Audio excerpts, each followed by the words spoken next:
Nice to see everyone. Lots of friends here already. Hi, Abigail. How's it going? Good. It's good to see everybody. Yeah, not like I didn't know you were here. It's all good. The way you got to start all these. You're just like playing on your phone, and Abigail just appears like, "Oh hey, how's it going? Oh, hey! Didn't notice you there. Can we talk about your game?" All right, y'all. Welcome to Spilling the Tea with Susie. I am Susie, and this music is way too loud. Hold on. There we go. All right.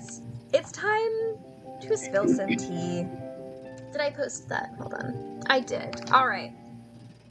Welcome. Hello, Casey. Hello, Morgan. Hello, Hannah. Thank you guys for being our first members here. We look totally similar. Wow, I wonder why. It's like we're sisters or something. Wow, yeah. I love it. Oh my gosh. Well, welcome, Abigail. Thanks. How is your day going? Good, really good. It's been beautiful here. So we took our car. It's a convertible, so like the weather's really nice. We took the top down. We drove to St. Charles, Missouri, and it's a cute little town. We just wandered around and, shopped and had a picnic and stuff. So it was fun. That's great. Oh, I love that. Cool. All right. So what kind of tea do you have tonight? Tonight I have peppermint in my Jane Austen mug because I don't have a Nancy Drew mug, believe it or not. That needs to be fixed. So that's okay. But I'm ready to spill the tea. Oh, puns. Tori would be proud. All right. So, oops, no, that does not look. Hold on. My subscription goal is off center. There we go. If y'all aren't subscribed, do that. What are you waiting for? Hi, Amy. Nice to see you. All right. Are you ready to get into some questions? I am so ready. All right. So your first question is actually two questions that I put together because they go hand in hand. Your name is fantastic. Where did you get it? / is your username inspired by Blue's Clues? Oh, that's a good question. Mm-hmm. No, not inspired by Blue's Clues. Just happens to rhyme with it. I remember when we were forming Who's Clues after I'd made a few murder mysteries and done them at home. And I was like, this could be a thing. And I was like, well, I need a name. I need to come up with all the things you do for a company. And I was just mulling it over one day and I thought, Who's Clues rhymes? Sounds kind of fun. I thought, this has definitely been used before. So I Googled it and Googled it and Googled it. Nothing. Not a thing. I even managed to nail down the whosclues.com domain. No extra anything. I got all the domains on the internet for Who's Clues. For other than one thing where I think I add on another word. I forget which platform. It was Twitter or something. But yeah, they were open. So no one else had thought of it before. But usually if you literally look me up on YouTube for my page, because I have a couple videos I've used for things, I don't really promote it, but all that comes up are Blue's Clues clips. So that makes sense. Yeah. I personally love Blue's Clues. I know you do. Blue's Clues is my jam. Everybody knows. Everyone knows my love of Blue's Clues. You also know you have a crush on what's-his-face. Yes, I do. Everyone knows all of my opinions on Blue's Clues. That's okay. Did you notice that our mom is here? Wait, what? Mom's here. What? Yeah, Mom's in the chat. Everyone say hi to Mama Judy. Hey, Mom, hey! Aw, I love that. Mom's username is literally Mama Judy now after Carter gave her that name. I love that. So Carter, when you watch this later, I just want you to know that you made such an impact on my mom's life. Love it. All right, so your next question is, are there multiple endings to your game? And what's your favorite? Yes, there are multiple endings. There are 2 endings. I won't give it away for anybody who wants to go ahead and play it, but my favorite, luckily, is actually the one that Susanna played when she played it earlier last week. Yes. And I was really hoping that you would pick that ending because that is what I consider the true ending. The other one is good too, and I stand by it, and I think it's just as plausible, but I wrote the one that you played first. Yeah. And so and that's the one that's in the actual game that you download on the, I think I added the second ending eventually, but I believe the original document that you can get on Etsy, I think that has the true ending. Gotcha. I would agree, like, even without knowing that that's the true ending, I would agree that that's the better ending. I've always liked it better. I've personally played both, for those of you who don't know, because I only played one ending last time. Maybe I'll do like a quick 20-minute or something later on and play the other ending so that everybody can see it. But that the ending that I played, I made sure I got that ending because that's my favorite ending. It is. So, it's good. Yeah, love it so much. Okay, if you wrote a mystery based off of the Clue Crew, who would be the villain, victim, and the sleuth? Oh man, that's hard. I know. Okay. Villain, victim, and sleuth. Well, I think Susanna should be the sleuth. Thank you. You're welcome. I think you could solve it. I've seen you in action in a lot of mysteries. That's true. But I've also seen you as the villain in some mysteries.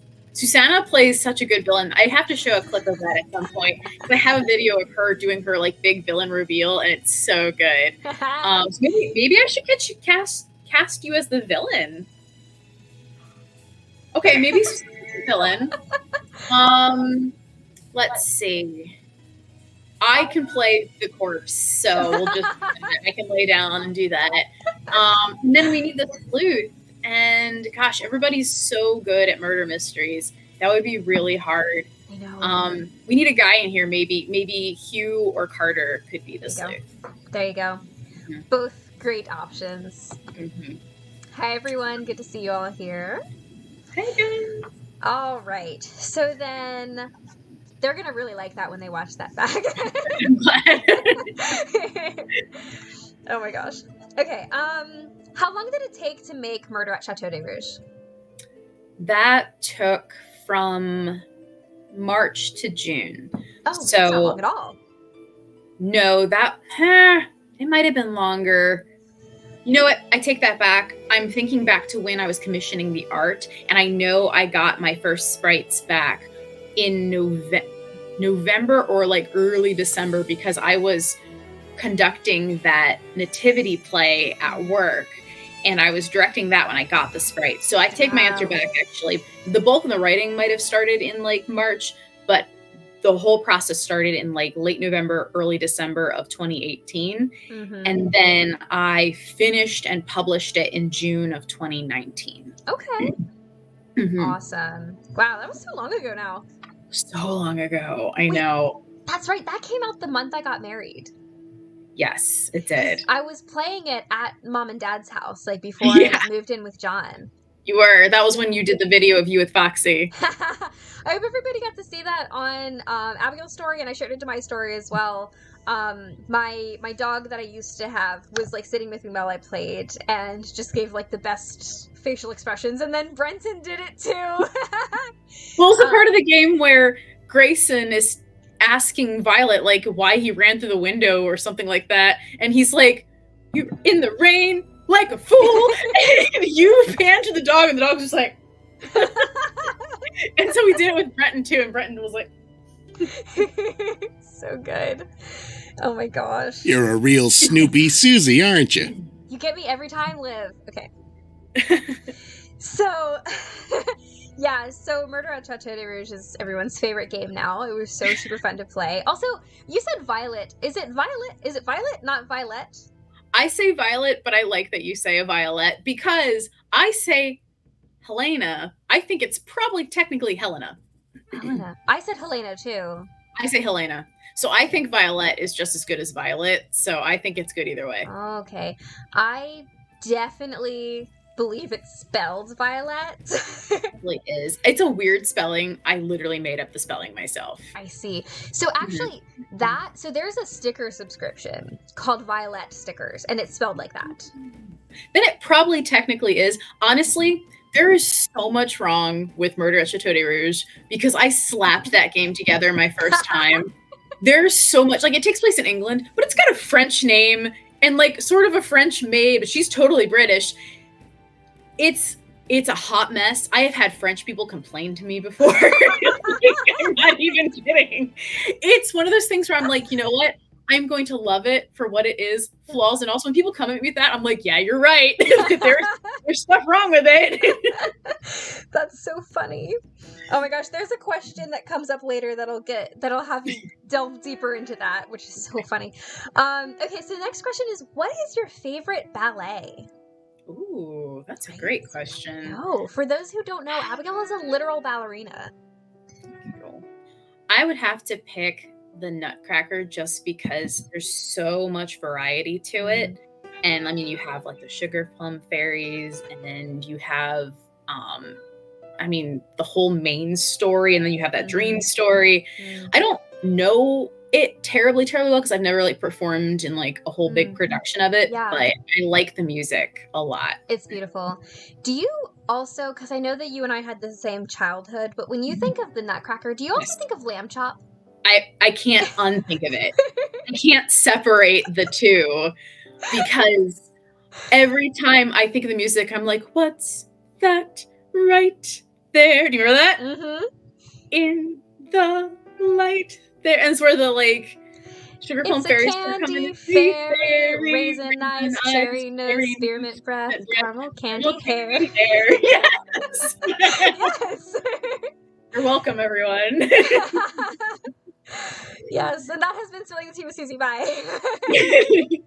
And there's the part where it's like, wonder why she's wearing a mustache. I know, I love that. That comes to my mind so often. Daily. Yes, and also, when in the song where they're talking about the house and how the ceiling sarsaparilla. Yes. That comes to my mind a lot too. Oh my goodness, yes. I wish I could remember that one fully, but I do remember that. That's so good. Hey, we're Russian waiters, lady. Hey, we're Russian waiters, man. Do you remember that? Yes. It's the part when the waiters come in. Oh my gosh. What a great childhood we had. So good. I had that on a cassette tape that we had gotten from like Dollar General. Yes. Oh man, we are so old. If you're old, I'm old. Oh, the joys of cassette tapes. Mm-hmm. Man, I loved Lamb Chop. Me too. That was great. I bet Mom's sitting here like cracking up. She probably is. Yeah. Mom, there's gonna be some fun questions later for like favorite childhood memories and tell us an embarrassing story question. So that's gonna be great. Oh, I've got those up my sleeve ready to go. I wrote them down. Oh my gosh. Oh, word. Okay. So, do you like crime shows like Murder, She Wrote? Yes, I do. I love Murder, She Wrote. Right now, I talked about it with somebody in the chat the other day. I'm really, really into Only Murders in the Building. Oh, yeah. That's really good. That is a good one. I've seen most of the first season, but I never watched TV, so that's okay. Yeah. I watched the first 2 seasons twice through because we watched it again recently to like get back up on it, and then we're working through the 3rd season right now as they're releasing it. Nice. Super good.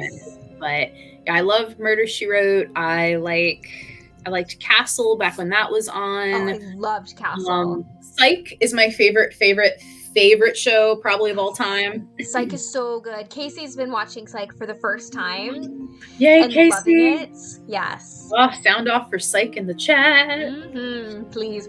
Oh my gosh, Mama Judy says, I agree, you both had a great childhood. She's right. She is right. That's great. You liked Miss Fisher too, didn't you? I love Miss Fisher. They also had a sequel to that, and it's about her grand niece, I think, or her niece, and it's called The Modern Miss Fisher Mysteries, and they take place in the 1960s, and those I would almost argue are even better than the original series.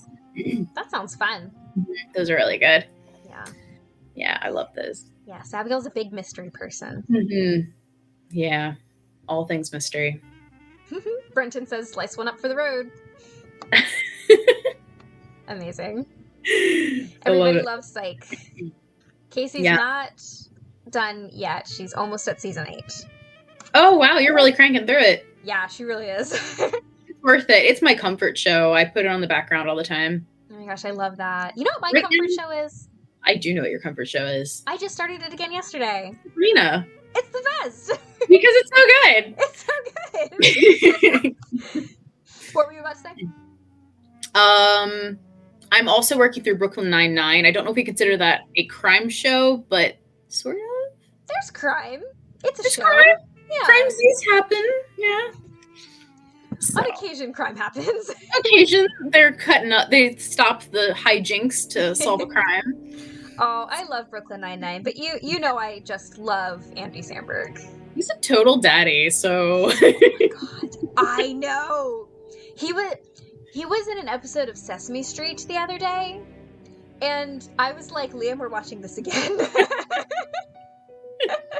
I love how all your references to pop culture are like when they did a crossover on Sesame Street. That's all I get right now. Welcome to Life with a Toddler. You're just soaking it up. Oh my gosh. Oh, hi, Tori. Thanks for showing up. Tori. I know you're very busy with Lord of the Rings, but thank you for coming in. Legit. Mom says your mama has always loved a good mystery, too. Oh, Casey wants to know if you've seen White Collar. I have not. No. It's good. Is it good? It's really good. Ooh, I've never watched that. I will check that out. I think wasn't that roughly the same time as Psych, I think? Maybe? Yes. Maybe not. I don't know. John would know. Hey, John. Hmm? When was White Collar on TV? 10, 15 years ago. There you go. So, yes. Yeah. Decent show. Yeah, it's good. I watched it a bunch during the pandemic. Yeah. Want to use mine? Thank you. Yes, mostly because Yeah. Yeah. I watched Cool, a lot thanks. of it during the pandemic. I remember that, yeah. Abigail, I hope you plan on plugging one very important thing. What? All Out Octane. Oh, obviously. There is Yes. there is such a huge crossover between Nancy Drew fans and Hot Wheel enthusiasts. All Out Octane is. I love you. All Out Octane is my husband's business. It's his YouTube channel and his Instagram. He has a pretty good following on YouTube, I might say. So check him out at All Out Octane. Mm-hmm. I love his stuff. Oh I yeah, love his it's really channel. fun. Yeah, it's super good. Yeah. Okay. Next question.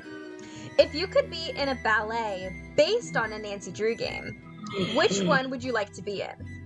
Oh, I love that. Okay, so the curtain opens, fog rolls by, a portrait of Marie Antoinette is lowered onto the stage, and then 10 women dressed as Hotchkiss beret across. That is the ballet I want to direct and then dance in. So yes, I love Well, that. they're all holding like fried chicken in their hands as they like come through and dance off into the distance. And then Mr. Egan comes out and does a tap number for some reason. And then Lisa and Jacques do a pas de deux. So that's really fun.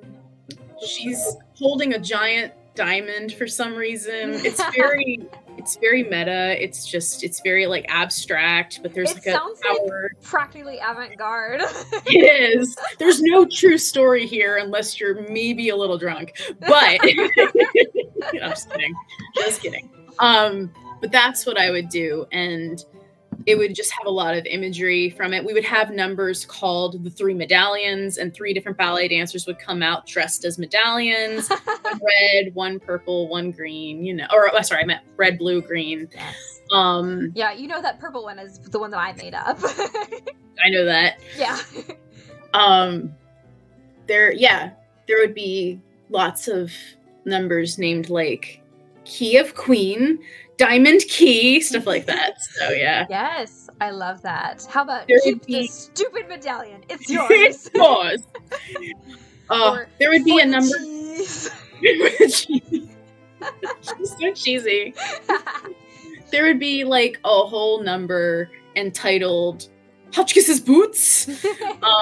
And then maybe one also called Your Radiator's Broken Again. Like that. I love that. Aw. That is the ballet that I would dream up. I love it. I can't believe that you came up with that on the fly like that. Like, I did not prepare you for that question, No. and you just, like, had it in your head. Well, when you said what ballet, I picked the theme immediately, and then I was just like, as I was speaking, I was saying, the smoke rolls, I was buying myself time, because I was like, what happens next? Oh my gosh, and Professor Hotchkiss is here! Hello! He's here, she would be my the dear. star. Yes, I don't know if you came in time, but you're the star of a ballet. You are. You beret across the stage, holding a chicken drumstick in your hand. She says I show up just in time for Hotchkiss's boots, out of context. That means you're winning at life.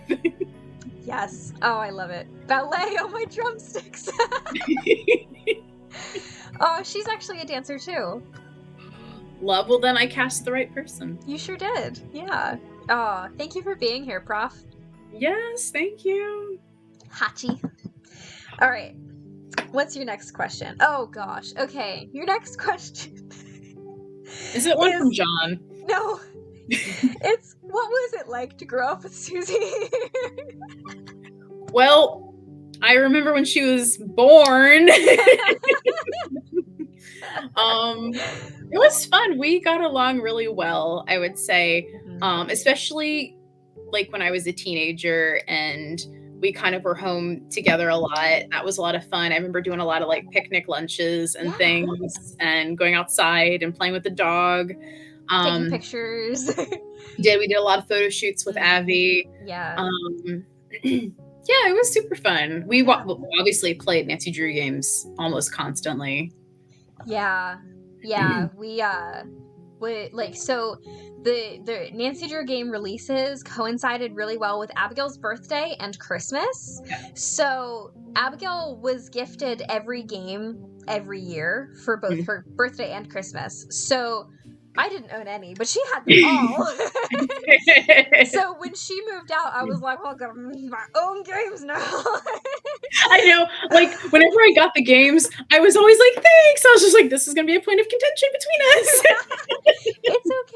It's okay, because now I have my own, and it's fine. It's fine.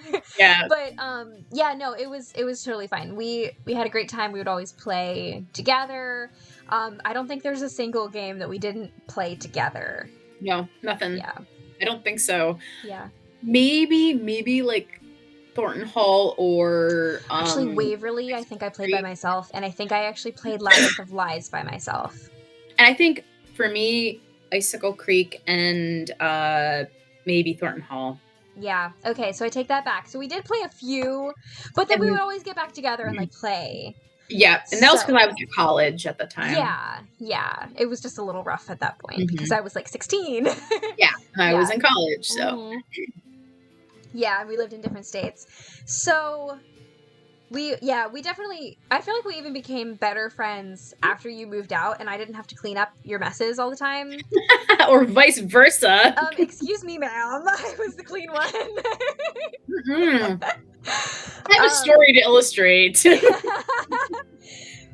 I think it illustrates my point. Maybe.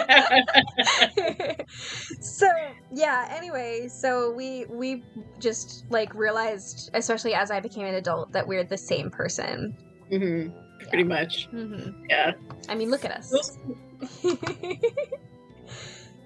Okay. Oh, don't bite me, Salem. You're bad.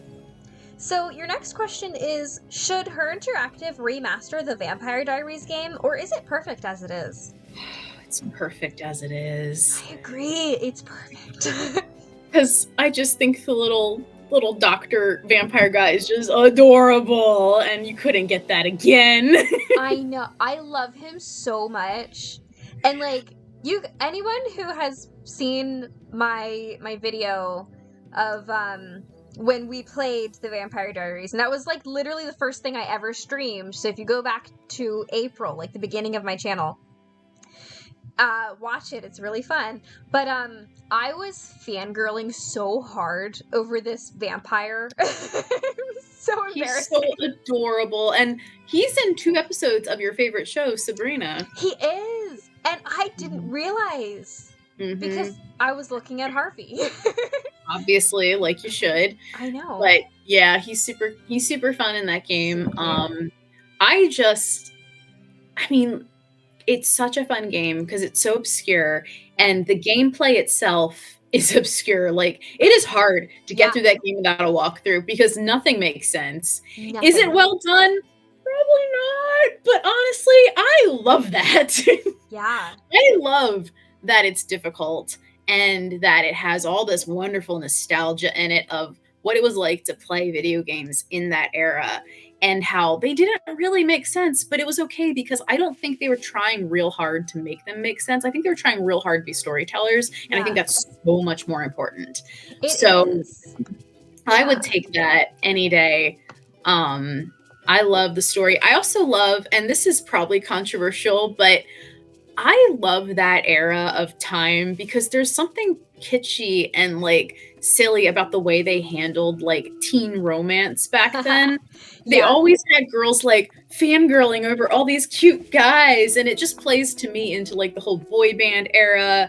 And I mean, like, is there some toxic like stuff with that? Sure. Yeah. But it reminds me so hard of like these games, loving boy bands, like that era, and like even just the early Nancy Drew with like Secrets Can Kill when like Daryl Gray is hitting on her and stuff. Like, it just gives me the vibes of what a different time of life it was. Mm-hmm.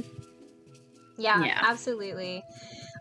Real quick, I just have to interrupt. Casey, you did do it correctly. Check your messages because I can't just allow a discount code to be out in the public. So whenever I see somebody redeem a discount, I will send it to you via Instagram. So you don't have to do the redeem Instagram handle thing that it gives you. I've already sent it to you. So enjoy, but hold on to it because I know you're ordering a custom journal soon, so hold on to that. Okay, anyway, yes, I agree, the 90s were wild, and that game was wilder, and I love it. I love that game. I'm actually surprised we found it so late in life. I know, because we found it like 3-4 years ago. Yeah. We did not play it back then. Yeah, but when we found it, it was just wild. Oh, and he's got a discount too. Oh, hang on, y'all. Y'all have been watching for so long now. Hang on, I will send you that discount right over. There we go. What's the discount good for? Like 15%? Oh, it's for my Etsy shop. What's the percentage? Oh, 20% off. It's good, I know. Healthy discount. Yeah. Hang on, your code is... Here you go, Amy, I'm sending it right now. Yay! There you go. All right, congrats, you guys. So super fun. Okay, so your next question is, are you a believer that Nancy Drew is a vampire? She never ages, doesn't have a reflection. That's a good question. So what you're asking me is there some sort of Nancy Drew crossover into the Vampire Diaries world? I don't know. The same thing. I don't think she's a vampire, but I could totally see why people would think that. Yeah. I also find it fascinating that she solves probably like 400 cases during the summer that she's 18, pretty much. Like, because if you read the books, like the old like Yellowback books, she like talks about her last case, and she's always like, her most recent mystery was she just finished, and then they're like, and she waltzes into this next mystery. So like, she just has back to back mysteries, which also, if you read the books, sometimes these aren't really mysteries. These are just like her not minding her business. Yes. Because, like, really, sometimes they're not even real crimes. You're just like, that's just a person kind of keeping to himself, which is fine. And then generally it does lead to something bigger. Like, it's like they find out a theft or they find something. So it does end up leading to a crime, which makes sense. Yes. But a lot of times it's just like, she's just poking her nose around. I know, some of those Yellowback ones are wild. Mm-hmm. I love them. They're great. I love them too. So no, I don't think she's a vampire, but I do definitely think that someone could make an argument for that. Yeah, absolutely.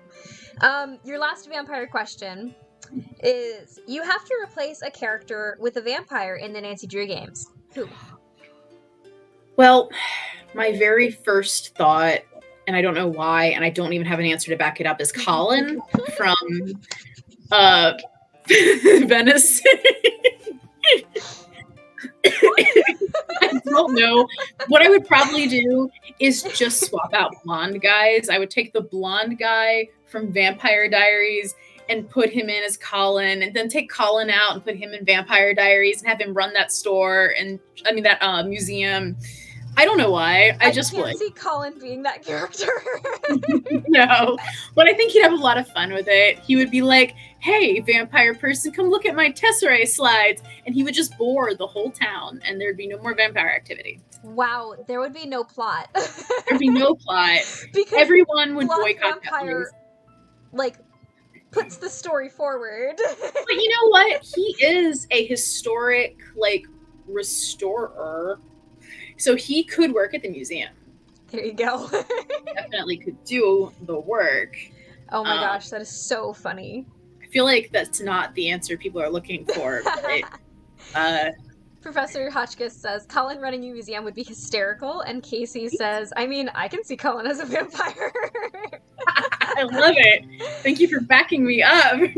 I do gosh. think about Colin way more than I probably should. I, on like a daily basis, think about that last scene where we see him in Nancy's like farewell letter, and there's just like a snapshot of him like sitting in his hotel room, like his head down, and there's that like silhouette of what's supposed to be Samantha Quick, I think. Yeah. And I think about that all the time. I'm still waiting for your short story based on that. That will be the next one I write. Yes, good. For those of you who don't know, Abigail is a writer. Well, everybody knows that. But for those of you who don't know, there is a Nancy Drew Games fanzine, and Abigail has already written one thing for the last issue, and she wrote something else for this upcoming issue. Yeah. So keep on the lookout, because it is like essentially Nancy Drew fan fiction. The magazine is so good. If you guys haven't read the zine, it's run by Sylvie, who is Gotta Have Some Torque on Instagram. So if you're not following her and her stuff, it's amazing. Check it out. Also, like, order the zines. They are so good. There's been 2 so far. They're working on the 3rd. They are just chock full of, like, everything Nancy Such Drew. goodness. Art, stories, articles, like, everything. I did an article last time about just like Who's Clues, stuff like that, and I put like a really long like cipher in there. Well, not cipher, but it was a code. It was a code, yeah. It was a code that I actually made myself, like did the art for it and everything. But yeah, if you haven't checked out the zine, it is so fun. I think anybody, there it is, anybody Here's the last issue. a fan would love it. Yeah, and fun fact, Abigail and I are both going to be in the next one. Here's Abigail's code. There it is. Yeah, super cool. So Abigail and I are both in the next one, so you definitely have to make sure you check that out so you can get some really great, like, Schaefer sister content. And not to give anything away, but I'm really, really crazy proud of what I put in this next one. So when I submitted it, I was like, please publish it, please publish it, please publish it. So, yeah. Yes. Oh my gosh. I've read it and it's phenomenal. So, Thanks. okay. Are you ready for some FMK? I am always ready. I'm going to get my pen out because I always forget what I'm looking at here. So, yes. Okay. So, which wheel do you want? Oh, can I do the... let's do the boys. The boys. Boys. Boys to men. B-O-I-Z. Get them boys. Boys. All right. So your first guy is... Oh gosh. Lucas Mittelmeyer. A minor, by the way. Okay. I really want to take him off this list. Do you just want to respin? Yeah, I can do that. Okay. Brady Also, Armstrong. can you... oh, Brady, I can do. Yeah. Can you remind me of what FMK stands for? Because I always think of the alternate of what it stands for. It's Fight, Marry, Kiss. Thank you. I didn't want to screw that up. We cleaned it up for YouTube. Well, I love that. Yeah. Okay, so we got Brady. Dylan down. Oh. I was just watching Hugh play oh my gosh, Two of the Lost Queen just a couple nights ago, and Jim Archer, there you go. And I just love Jim Archer from Secret of the Old Clock. He's the banker. Ugh. Ugh, I know. I just love Dylan. So he mentions to Nancy, he's like, let's just leave and travel the world together. And she's like, no. But then Hugh was like, who would go with him? And I was like, yes, Dylan, take me away. Yes. Oh my gosh. Oh my Okay. gosh. Jim Archer is actually here in the chat now. I'm so sorry, Josh. Every time you show up, I'm insulting Jim Archer. I'm so sorry. No, Jim Archer is a good character. He is. He's a really good character. He's a nice guy. He really is. Yeah. And the real Jim Archer, way even better. Yeah. Okay, so... All right, I'm ready. What are your... Okay. So I'm going to kiss Brady. Okay. Because fling with a movie star, how fun is that? I'm going to marry Dylan. Because that man is jet-setting all over the world, but I bet he's down deep marriage material. Mm-hmm. Maybe. Yes. I'm willing to take a risk on it. Mm-hmm. And then that just leaves fighting Jim Archer just because, he seems like the type of guy that, I don't know, maybe I could, catch him by surprise. I don't know. Oh my gosh, we have so many different opinions in the chat right now. Ooh, I want to hear the other ones. So Casey wants to marry Dylan, kiss Brady, and fight Jim. So that's exactly the same as yours. I'm actually in the same boat as you as well. I will hardcore marry Dylan. Maggie has the same answer.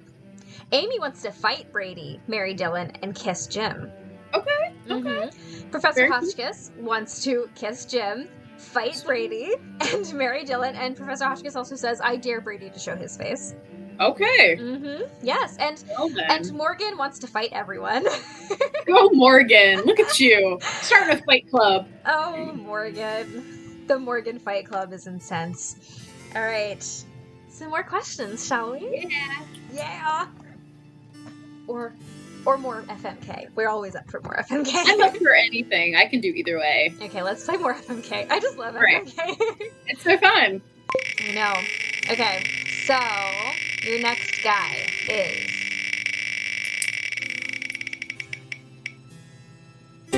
Daryl Gray.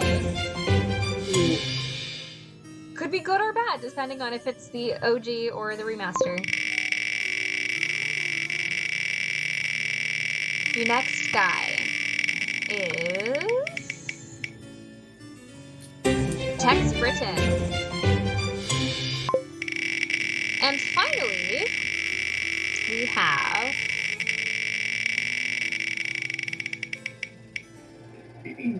Rick Garland. Ooh. Okay. This is hard for me because there's some studs in here. Yeah.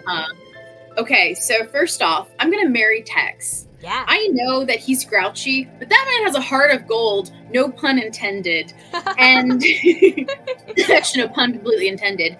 But I mean, him and Mary have this kind of cute little love story going. I just think he is a real softie underneath. So, marry Tex. Marry him. I'm gonna kiss Daryl Gray just because he seems adorable. He's into Nancy. If she might in the book she goes for him. Actually, yeah, they make out a lot in the book. A lot, every chapter. They are viewing the movie of the incriminating evidence, and they're making out, not watching the video. It's wasn't there a stakeout scene, and they're making out in the bushes too? Yes. We were constantly kissing. I know. And then, so Nancy, by the way, is with Ned during this. Yes. And but it takes them several books to get over this. But it plays on that time period, which was about everyone just kisses and dates, and it's not really a big deal about who's with who. It was very free. Mm-hmm. So it plays into what I was saying earlier about the Vampire Diaries. Yeah. All right. Oh my gosh. I would. Sorry, it's just the comment just came in. Just sorry, you go on. Oh, okay. Mhm. I would fight Rick Arlen just because I think it would be fun to punch his silly face. Look, literally, that's what Professor Hotchkiss just said. She said, "Ooh, fight Rick. He can't do his own stunts." He cannot. That's so good. But honestly, I actually don't have anything against Rick Arlen. I just think he's kind of a joke. Yeah. A little bit. But I sure. don't hate him or anything. He's fine. Yeah, he is kind of a joke. He's Dave, the worst. Oh God. I know. Every time he hit on Nancy, I was just like, okay. Anyway. All right. So your next, oh my gosh, Morgan wants to marry Tex and fight everyone else. You know what, Morgan? You've got style. She's a scrappy little thing. Okay. Next question. Would you make more games? Yes, I would. I feel like you were getting ready to ask me, would you wear wigs? Do you wear wigs? Why do you wear wigs? Yes. Yes, I am going to make more games. I've been working on one for like a really long time now, like longer than I care to say. And the only reason I've been having trouble and haven't popped it out yet is the fact that I don't know where it's going. The first one I based completely on a fully fleshed out mystery that I had. Yeah. This one is called Return to Chateau de Rouge. Mm-hmm. And I don't know if you have the graphics or if you can pull them up. I'm pulling them up, yeah. Okay. I wasn't sure if that's an easier way to do it, if you can like show your screen or whatever. Yeah, I will. I will. Let me just find them first. It's been a few days. Oh, yeah, it's okay. I will talk while you do that. Yeah, go for it. I have a good chunk of it written. I have a good chunk of it fully fleshed out and coded. It's a side note, but I actually have my artist currently working on some new characters. I have one new character already for the game, and his name is wow. Sometimes remembering things is hard. Professor Davenport. That's it. Professor Davenport, who was actually supposed to originally have been in Chateau de Rouge. The first version I wrote of it included Professor Davenport. And when we first performed it, we had someone play Professor Davenport. So he's a part of the story from the beginning, but I wrote him out at one point. And so none of the current Murder at Chateau de Rouges have the professor. But in the Return to Chateau de Rouge, he plays an Egyptologist, and he sort of gets called back to England after, I think it's about like a year after the first game. And so the second game is going to be mainly about the whole gang and Professor Davenport trying to find Uncle Monty's treasure somewhere in the house. Woo! And I know we end with Diana kind of being like, I don't know if I can ever come back here, but she does, they do. And this one, I feel like I haven't quite hit on what I want the game to fully be about, which is the problem that I've had is I feel like it's like in school where when you're writing a paper, you need a thesis sentence. And I don't feel like I've gotten my thesis sentence yet. So it's a search for treasure, which is fun. It's also low-key a dating sim because I have some romances blooming, and you as the player will get to choose like how those romances kind of unfold. But I honestly feel like there needs to be more to the game, so I haven't gotten very far with it because I think it needs more, and that's why I'm having my artist right now work on 2 new characters that I'm going to weave in at some point. Sorry, I just like put it on the screen and it just took over. Oh, it's okay. Where can I put this? Here you go. All right, everyone, enjoy. Here, just look at it. Look at it. It's gorgeous. It's amazing. Okay. Nice. Actually, let me show you the other one too. Hold on.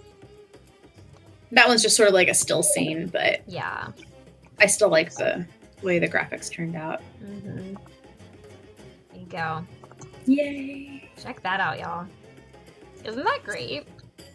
Thanks. And that's the new character, Professor Davenport. Yeah. Isn't he cute? Here, let's zoom in He's on him. so cute. I gave my artist no reference photos for him. She came up with that guy all by herself, so I was very, very impressed. He's got some David Tennant to him.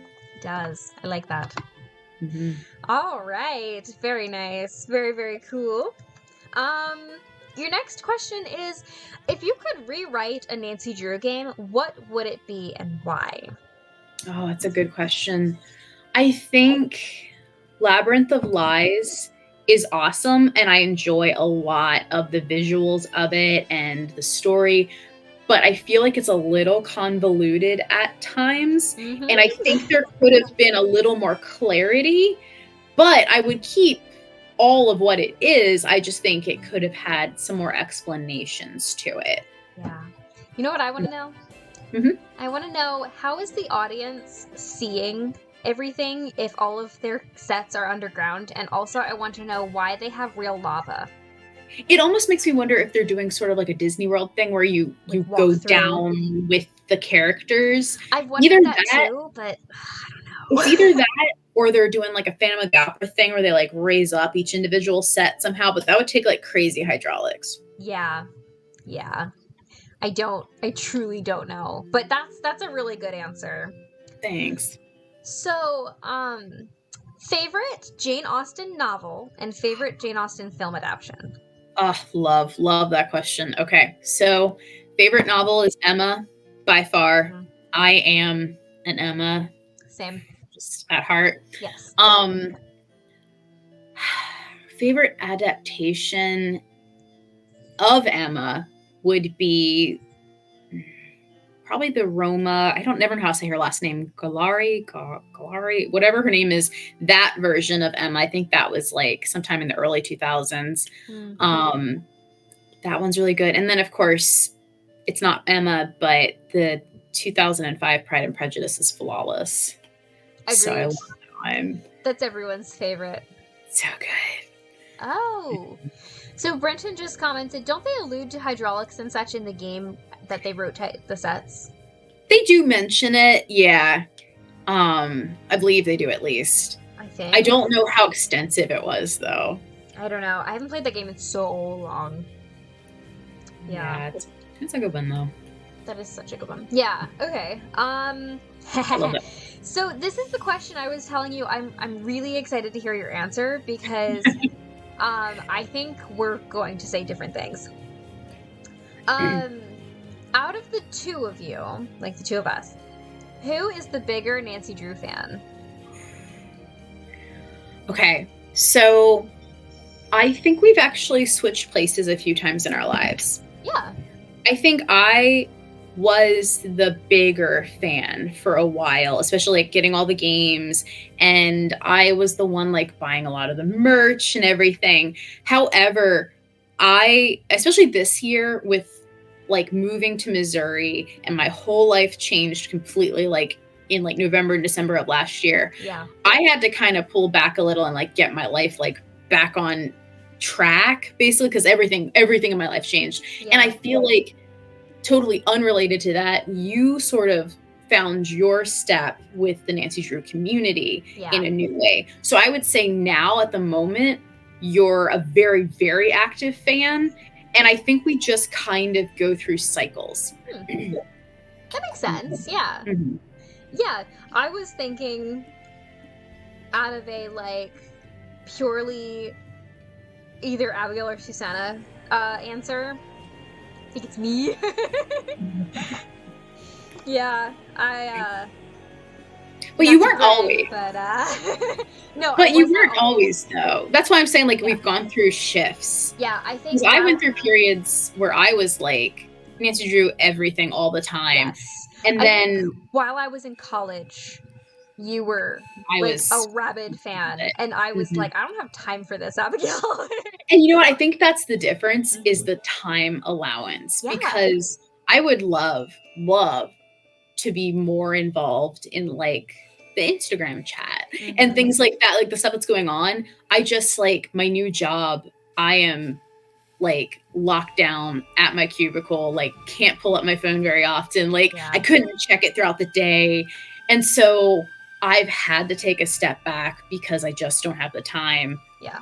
Whereas you at this moment are able to do more of that kind of stuff. Yeah, that's super true. I, being a mostly stay-at-home mom right now, there's no reason why I can't just pull out my phone, you know? Like, yeah. So, yeah, I can absolutely agree with that. Okay. If you could be in charge of making any book into a game or a movie, what would it be? Any book into a game. I feel like I've had answers for this before. I've been lucky because a lot of my favorite books like have been made into games. Like I think about Agatha Christie's The ABC Murders. That's a game, a really good game. I know you've played that recently. Yeah. But if I was to take, I don't know, one of my favorite books is Shannon Hale's Austenland. And I don't know if it would make a good game, but I feel like, remember that Cinderella dress-up game you had as a kid? Yes. I feel like an Austenland game would be something like that, where it's like dress up in your Regency gown for the day, and then it would turn into like a dating sim where you would go like Regency love, and you would go and like date your different potential like suitors, and I think it would be super fun. I think you need to make that. You know what? I could probably hit up Shannon Hale somehow. I think you should do that because I think she'd be like, sure. Yes. You know, I've had decent luck hitting up people that I admire and being like, hey, you want to make a game?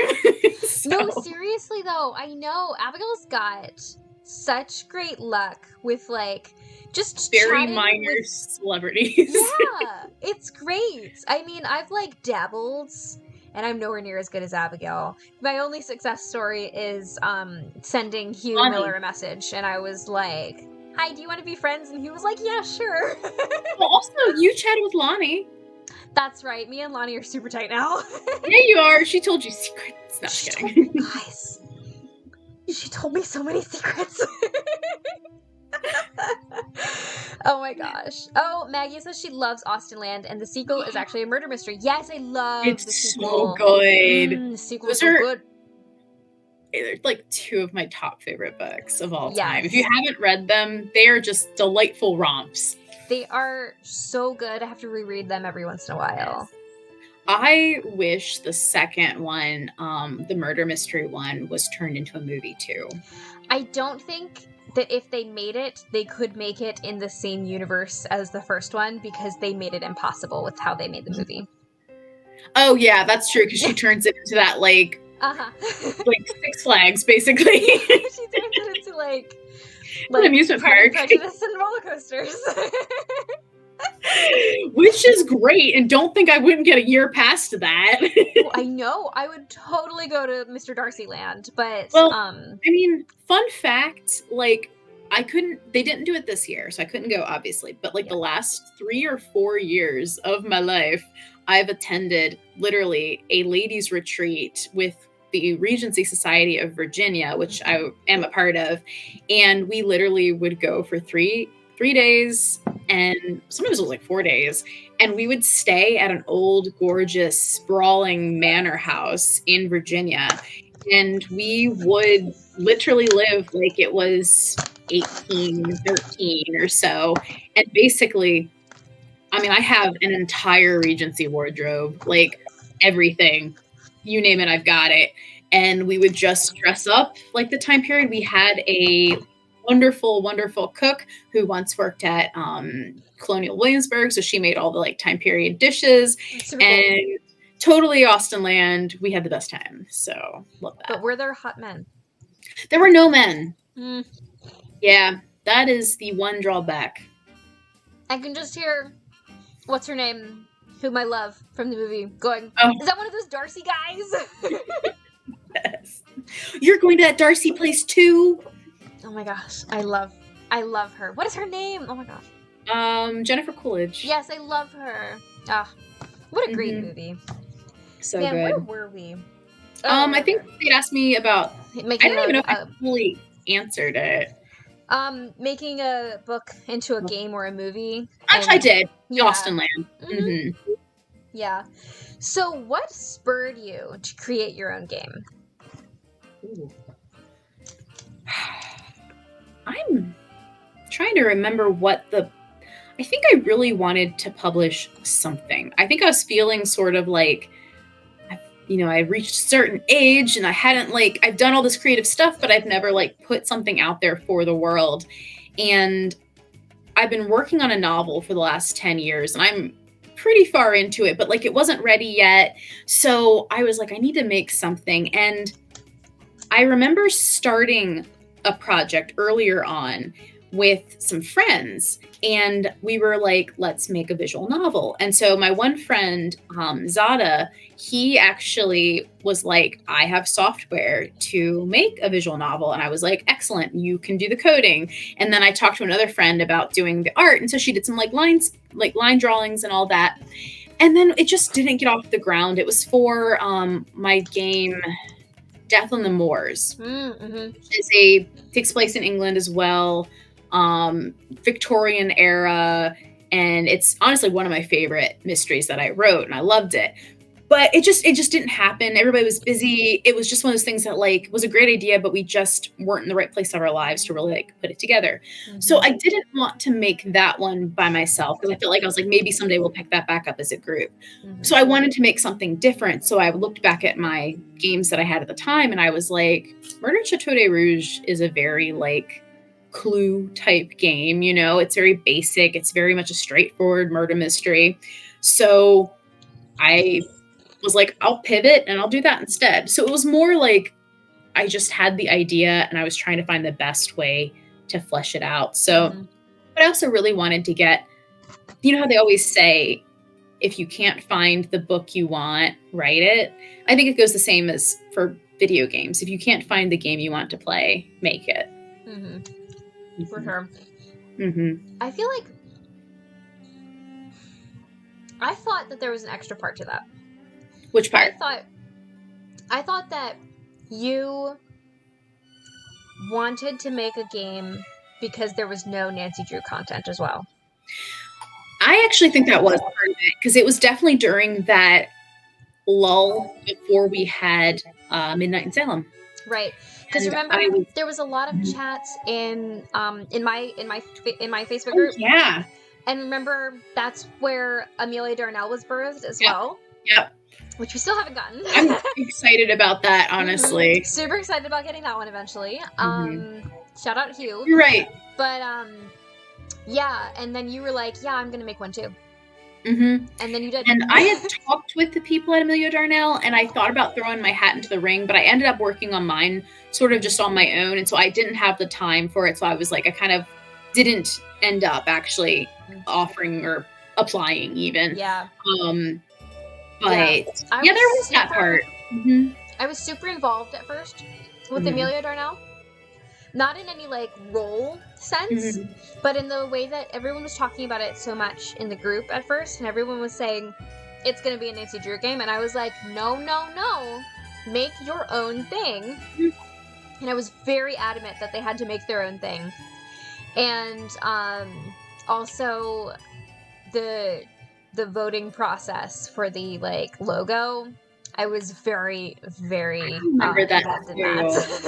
I was like, no, you guys don't understand. Those other ones suck. Yeah, I like the one they picked. I love it so much. They picked the right one. Yeah, I remember being very involved and very vocal at first, just trying to help steer things the right way, and it was out of my hands, but totally went the right way, and it seems like everything is going amazingly, and I'm super excited to see what they make. I can't wait to play it. Every time they show a little preview, it looks amazing. I know, and it's got my girl Lonnie. What? It's got my girl Lonnie. Yes. Who is amazing, by the way. We all love Lonnie Manila. Who doesn't love her? Yeah. I know. I can't believe how often I find out that she was the voice of something else in my childhood. Yep. Yeah. I believe she was Amy Rose from Sonic. No, she was Rouge the Bat. Rouge! Oh, that's right. I knew she was one of the girls from Sonic, but yeah, better. Yeah, so crazy. I love my that. Goodness. So if you had to make your game over, what would you keep the same and what would you do differently? I would move my characters around a lot more. I didn't know anything of what I could do with the characters at the time, which is why you always point out that you love when they sit down and then stand back up. That was such a big deal because the coding is so hard. So to get it to the point where the x-axis and the y-axis can change and I can move it up and down, to a person who's like a coder, like, no problem. To me, I am experimenting.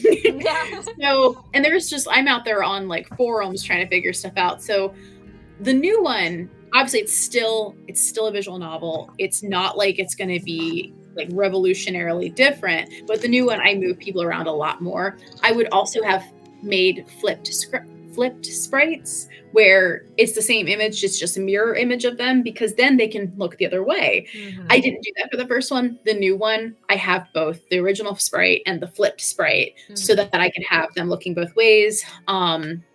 I would have done more facial expressions. I ended up going back to my artist for the new one, and I was like, can you give me all these extra facial expressions? So I got all of those. So a lot, I would just have gone with a lot more movement and expression to make it more visually appealing, because I feel like a lot of times it's a lot of dialogue with characters not moving at all. And that's fine, because that is what a visual novel is. But I want to make it as dynamic as possible, and I would have done that. That's Keep excellent. the same. I love the background art that I got, and they are all like pixels, like images. Like, they're not anything like they're all free. They're all like public domain. No, I don't even think I had to put like attributions for them. Like it's perfectly legal. Like, and I like those a lot because I feel like they're very like rich backgrounds. So I love that. I love the music that I found for it. I apologize that it comes so loud. There's nothing I could have done to like tone that in, but I love the music. I keep the music. So yeah, those are things that I love about it. While we're talking about that, I'm gonna skip ahead a couple questions. Can you please tell us the haunted hallway story? Oh yeah. Okay, so I didn't know any of this until like a year ago, maybe 2 years ago. When you see the game, there's the hallway outside of Helena's room where like Dorian and Diana talk a couple of times. And it's this beautiful long hallway that's clearly from like a hotel. Well, I didn't know this until a few years ago when a couple of my friends stayed at a hotel. I think it was called I wrote it down for this conversation. It was called Hotel DuPont, and it's in Wilmington, Delaware. And they stayed really there. Familiar. Yeah, I mean, it's not that far from you. Yeah. They stayed there for like a conference or something. And some of my friends had perfectly fine experiences there. One of my friends tells a story that she was awakened in the middle of the night by screams. And we're not talking like any kind of like normal like laugh screams or something where people are like goofing off or whatever. Like agony in pain screams. Because literally she said, like, one of my friends said that, because they're sisters, said that her sister came down to like breakfast or something that morning and was like, did you guys hear those screams last night? She's like, I like opened my door, I looked out the window. She's like, I didn't see anybody. And my other friends were like, no, I didn't hear anything. And they were like, were they like fun screams? Like, were they like laughing? And she was like, no, these were like pain screams.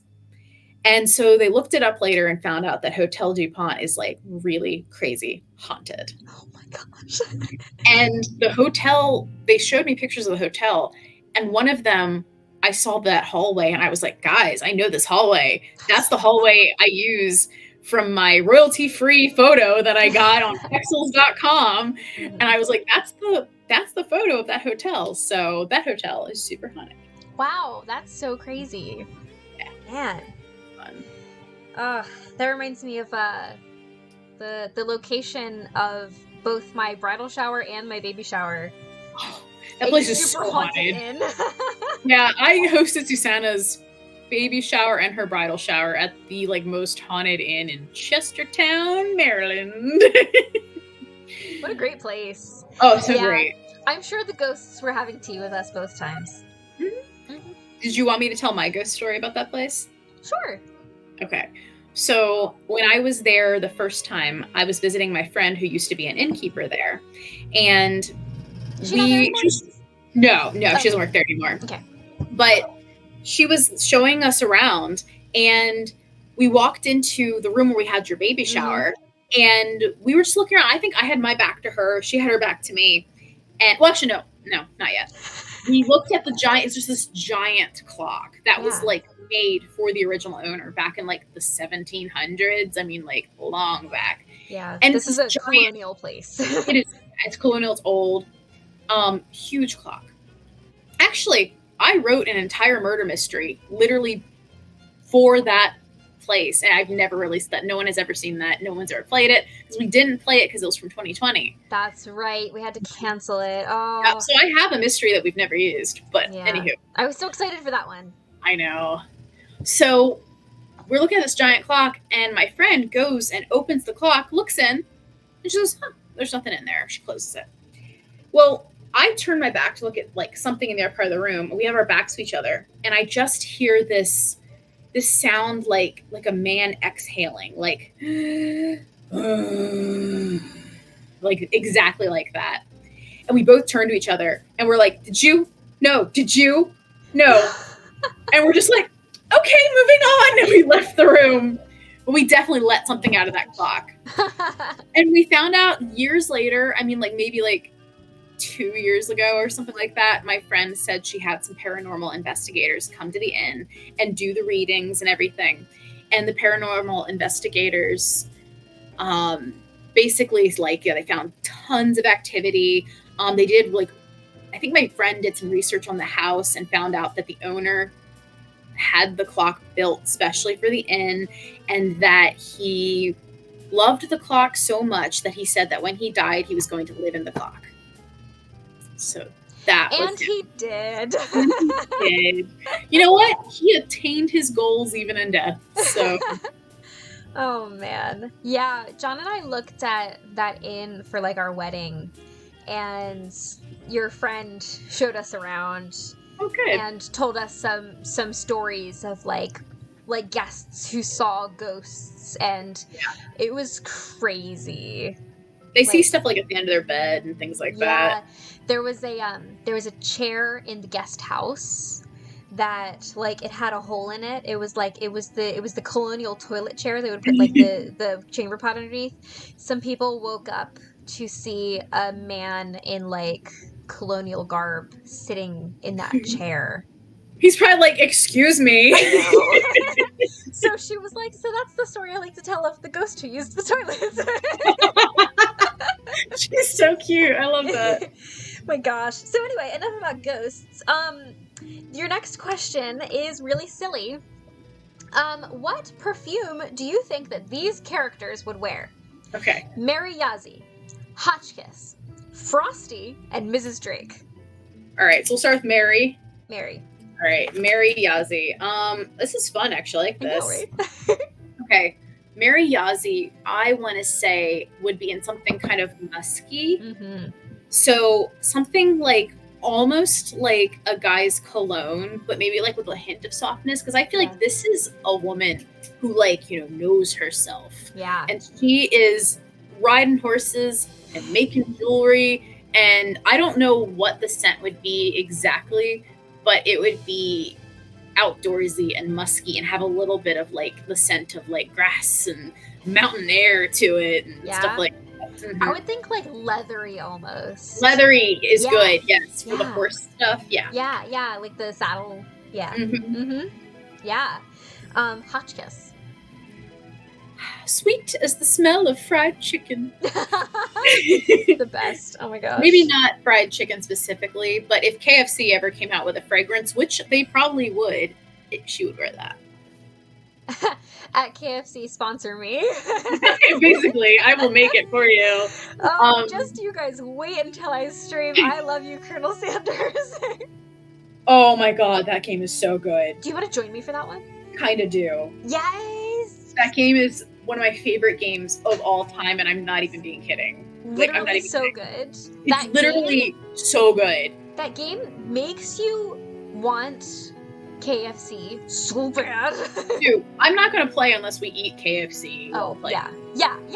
Oh, I can't wait for this. Oh my gosh. It's gonna be a few months probably, but we'll get there. That's fine. Oh my gosh.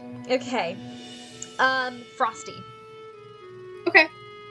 Frosty, would have some sort of like, it would smell like wind and ice and outdoors and something almost like a hint of like floral to it. Ooh, yeah. He is a man in touch with his feelings. He is. Yeah. He's a man who could probably appreciate like a nicely pressed shirt and like a matching tie. Oh yes. Oh yes. He's wearing He's Sauvage by Johnny Depp. He is. He's a man of class. He sure is. Good old Tobias. Yeah. And your last person is Mrs. Drake. She probably smells like dirt from always potting those plants. But when she cleans up, she wears something really classy like Chanel. There you go. Or the Diamonds perfume that Elizabeth Taylor always was promoting. Nice. Very nice. That was a fun question. That was really Who asked that? That was great. Professor Hotchkiss. Oh, brilliant. I'm sorry that I gave her the fried chicken smelling one then. She's probably going to love that so much.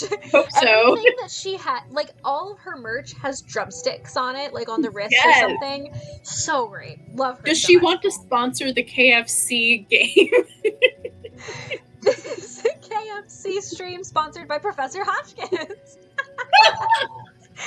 Oh my gosh. If only there was another love interest and it was just like a bucket of fried chicken, but no, just Colonel Sanders. I mean, basically the same thing. Literally though. Yeah. And he's not just any Colonel Sanders. He is a hot Colonel. He is a crispy and delicious Colonel Sanders. He is 11 herbs and spices Colonel Sanders. He is. Man, I love that game. You know who I love in that game? Who? I love Professor Dog. Professor Dog. Oh, So cute. We were talking about corgis today, me and Brenton. We were talking about how we were watching Brooklyn Nine-Nine and Cheddar is like running away from home. And I told Brenton, I said, if I found a corgi just running free, I would accidentally lose that corgi's collar and be like, oops, I don't know who you belong to now, but you is mine. Oh my gosh. You know, John used to have a corgi, right? Yes, he's told us. She was the best. So Sadie. Yeah, John just said she was the best. No dog will ever compare. And he works at a kennel and she's the best. Yeah. Wonderful dog. Wonderful dog. Okay, anyway. What's your favorite mystery that you've written? Lately I've really loved The Last Showdown in El Saguaro. Oh, what a good one. It might be my favorite. It's not as complicated as some of the other ones. So like if I'm looking at it for like complexity's sake, but this one, I think it's very versatile. I think anybody can play it at any place. So I like that. But I didn't want to write a Western. And I took a poll one day and every guy who was involved in Who's Clues was like, I want to be a cowboy. So I was like, alrighty then. So I put on Shadow Ranch and played me some, some Western games. Mm-hmm. And then I watched playthroughs of, what is that game? The Western game that everybody loves. Red Dead Redemption. I literally put on playthroughs and watched it. I was like, I can do this. That's and those were my inspirations. And then I wrote that one. So I really loved that. That was a fun one. I enjoyed being in that one. That was also, fun. Abigail wrote a character for me for that one, which I thought was really, really lovely of her. Because I got a character and then I was like, Abigail, I'm pregnant. I'm going to be super pregnant by the time I'm doing this. Is that a problem? And she goes, I got you, fam. And she wrote it into the script that my character is hiding a pregnancy. And then eventually it comes out that she's pregnant. And I was like, look. And then people in the room were like, whoa, that is commitment. Well, it worked out really well. It worked out so well because another one of my girlfriends was pregnant too. Oh. And she asked me, she was like, is it okay that I'm pregnant? And actually, now that I'm thinking about it, that was a different game, but she worked it into that one too, and I was really proud of her. Funny. But yeah, that one I wrote for you. Mm-hmm. Yeah, that was so fun. I loved that one. I loved I forget who it was. It may have been Zada. I forget, but they were just like, whoa, you're committed. And I was like, no, it's real. I swear. It's a real baby. Real baby. Yeah. Aw. I liked that one. Of course, my heart will always belong to Murder at Chateau de Rouge. Of course. I love the Timekeeper ones, part 1 and part 2. Loved those. Those were fun Yes. because I loved Kayleigh's reveal at the end that she did. And then I also really loved the one we did at the Pinner House. Do you remember that? Were you there for that? Were you not there for that? Which You were one there for that. What was that, the Regency one? No, it was the Survivor one I had you do the video for. Oh, I love that one. I had a murder mystery called Murder Most Foul, and basically it was invitation only, so it wasn't a public one. So I invited all my closest friends, Sue, John, everybody, and we rented out an entire bed and breakfast for an entire night. Oh, or actually, it was a weekend. a night and a day. It was like a full Yeah. weekend. And we hosted this really big dinner that Olive Garden catered and great. botched entirely. Yeah. But it's okay. They made up for it. They gave It us was porch lasagna. So that was fine. Yeah, it was fine. But I had them all make like audition videos for it because I told each person that they were auditioning for a different reality TV show. And I made up all these fake reality TV shows. Brenton made logos for every single one. And I had Susanna play into a reality TV show that was supposed to be like Survivor, and it was called Parched. And Susanna made this whole video, which we'll have to show at some point. And Juan made a video. You went all out, and everybody went all out. Yeah. And basically, the inspiration for it was Agatha Christie's And Then There Were None. So I had a killer slowly knocking off characters. So we started off with my friend Kayleigh did a video, and she lives in Florida, so she couldn't be there with us anyway. But I wanted people to think she was there. So we had a fake body that was supposed to be her. And so like every time someone died, there were pictures I had on like the mantle, and I would like X out their picture. So spooky. Come back in the room and the picture would just have like a big red X through it. And then what they didn't know was that I hired an actor who was a good friend of all of ours. So no one suspected him of being the actor. Yeah. And I had him like excuse himself like way late into the night. We're getting ready to do like the last round where we're getting ready to like, who's the killer? Very much like what we normally do. And he excused himself to go to the bathroom. Well, he took like 15 minutes and I was like, I'm going to go check on him. And I went and I screamed and brought everybody in because he was laying face down on the ground and everyone thought it was real. So I was so scared. Everybody was really scared. But it was part of the game. I had paid him. And so when they came back to the dinner table, like his picture was X'd out. So we just continued the game into the night. It was nuts. And let me tell you, this man just left after that, okay? So I was like, wait, what? Like, he was gone, and wait, like, oh man, Abigail just leaving and then screaming, like, literally, like, a chill went through me, and I was, like, sick. I was like, oh, something actually bad happened. And no, it was in the game. But also, I remember very clearly in this one, I was so not upset. I was so shocked that what I thought was happening wasn't happening, because Abigail had me make this audition tape for Parched, and I was like, I'm gonna live out my Survivor dreams. For any of you who don't know, I'm obsessed with the show Survivor. I've watched it for like 22 years now, like literally, no, 23 years now, since it came on in 2000. And I always thought when I was a kid, because I watched so many reality TV shows, that like when you're an adult, you just go on reality TV shows. So I always thought, oh, when I grow up, I'll go on Survivor. Well, joke's on me, because I never learned how to swim. I also can't go 3 hours without a snack, so I would not survive Survivor.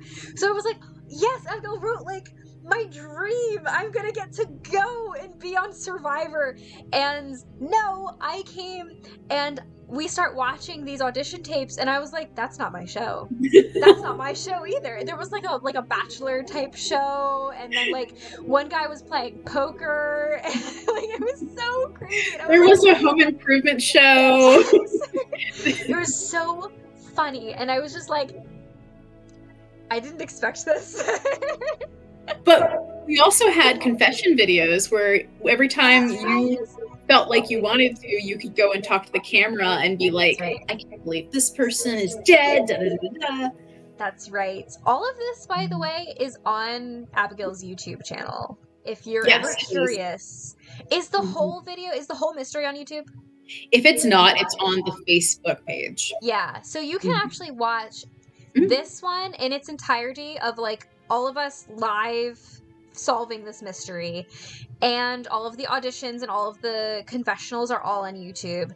And also, I think El Saguaro is on your Facebook as well. I think so too. Mm-hmm. Yeah, which was that was the one that we were talking about where I was pregnant. Yeah. So yeah, you can actually see Who's Clues in action if you so desire. Yep. Yeah, I it's think good stuff. Yeah, so I think the audition videos are definitely on Who's Clues' YouTube. I believe they are. Those are really fun to watch because some of them are really, really funny. Oh my gosh. I have comedy friends, let me tell you. Yeah, we had some fun with the confessionals too, for sure. They were good. Yeah, that was fun. That was a really fun one. I liked that one a lot. Me too. Okay, let's see. What was your favorite Who's Clues mystery party that you've had? Like in general, I guess. Out of all the parties, the most fun one was probably that one that we were talking about, the Murder At the Most Found one. Yeah. I think because the location was so gorgeous and we had the whole place to ourselves, just and then us. We had a sleepover. We had a sleepover. Everyone stayed in different bedrooms. Yeah. And the people who run the place are amazing. Yeah. And then it was so fun to have so many little surprises set up for you guys between like the two different deaths and the actor and like all of that and the audition videos and having you guys realize that things were not as they seem. And then I got to do these cool voiceovers that I did for the murderer to like use like distortion and those were play that. Yeah, those were fun. I was trying to channel my inner "Hello, Rick" kind of, I loved that one so much. I loved the location. It was gorgeous. Mm-hmm. I loved our bedroom was beautiful. I loved how Robert ran away. Robert was so awesome. So good. Yeah. That was a favorite, but I also really loved some of my early ones, like the Dusk Diamond mystery is a favorite. I've performed that one 3 times, and every time it's different, and every time it's wonderful. Mm-hmm. And my favorite one, and it's weird, you weren't there for this, but I played it one time I have 6 girlfriends that we used to get together every single week, and we called ourselves the Wednesdays, and we were a writing group. And so we used to have writing retreats where we would just get together for a weekend at my one friend's parents' house, because her parents have this huge house like right on the water, and it's gorgeous. So we would just use the whole house for free while they weren't there. And one night they were like, let's do a murder mystery. So I had brought the Dusk Diamond mystery, which is it's not a murder, but it's a theft. And so I was like, well, we have to have 3 girls play the 3 guys. And so my friend Becca and my friend Kayla and I all decided to play the boys. And honestly, having the girls play the boys was like the best thing we ever did, because I played the Russian ghost hunter guy, which was so much fun. You're so good at Russian men. I think my inner muse is a Russian man. Abigail is Fyodor Dostoevsky. In my heart, I am. Mm-hmm. And I had my fur cap, and I was like, oh, the vodka. And then my one girlfriend played the like just out of prison, like speakeasy running 1920s gangster guy. Yes. And she was so funny because she would do all these things where she was like, when I was in jail, I met the Lord. And we were like, oh, you met the Lord? And she was like, no, the Lord. His name is Nicky. She would go off. And then my other girlfriend played this one random character, I can't remember exactly how it was, but this other guy, and she played him completely misogynistic for some reason, and just ran with it. And we were like shocked every time she opened her mouth. But it was just between the like 7 of us, and it was amazing. And that might be my favorite time that we ever like played. Yeah. Oh, I love that. Whenever I talk to people about your mysteries, I mention Dusk Diamond because that one stands out so much to me, because I loved how it like ended, how like when you played it for me, because Abigail surprised me with this one. John and I came over for the weekend, and she was like, "Surprise! I'm having some friends over tonight. We're gonna play a mystery." And I was like, "Oh, okay." So, we got all the way to the end reveal, and I'm reading my paper, and I'm like, "Oh, okay, I'm the diamond thief." Well, not so, because the moment that I start saying, "Yes, I stole the diamond," another girl suddenly drops the diamond out of her purse, and I was like, and it was so shocking.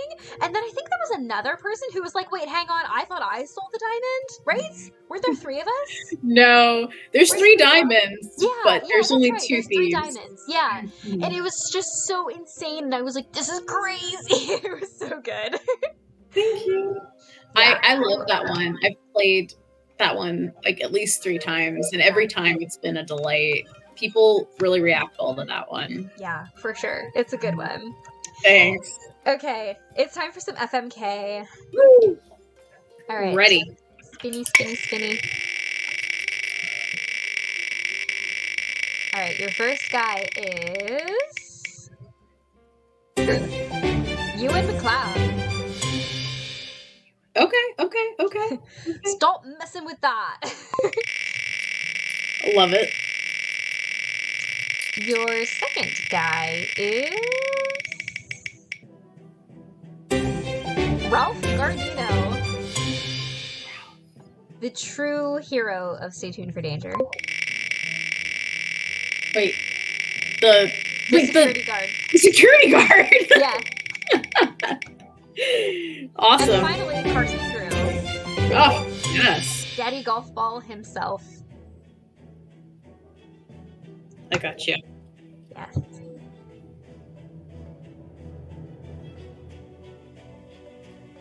Okay. I have this. All right. Okay. I'm starting off by fighting Ewan. The only Because- acceptable answer. The only acceptable answer, he's a jerk. Also, I could not take Ralph in a fight. Like, let's just be honest. Nobody I've can. seen that man take down a man. I'm not gonna try. I know. So I would fight Ewan. Yeah. I would marry Carson Drew because I think he's marriage material and he's a nice guy and he works hard for the money. He sure does. And then I would kiss Ralph because he's just a nice man. He is just a nice man. I bet he's got a nice family he goes home to, and he says, "Guess what I did today, fam? I went and tackled a man." Yep. They probably don't care because they're too busy playing the GameCube. Yes. Everyone, the GameCube. Everyone is agreeing with you. Cool. Yes, I also agree with you. But how do you feel being Nancy's stepmama? I think it's good that she's already not a minor because I don't know if I'd want to be in charge of her. No. Good Lord, no. No, I'm glad that she's 18 because I'd be like, Carson, she's a grown woman now. You give her advice, but you don't try to hold her. Yeah. Yeah. She's going to definitely get killed for sure one of these days. But you can't do anything about it. I know. So crazy. Okay. All right. We're only on page 3. Okay. How did you start writing murder mystery parties? Ooh.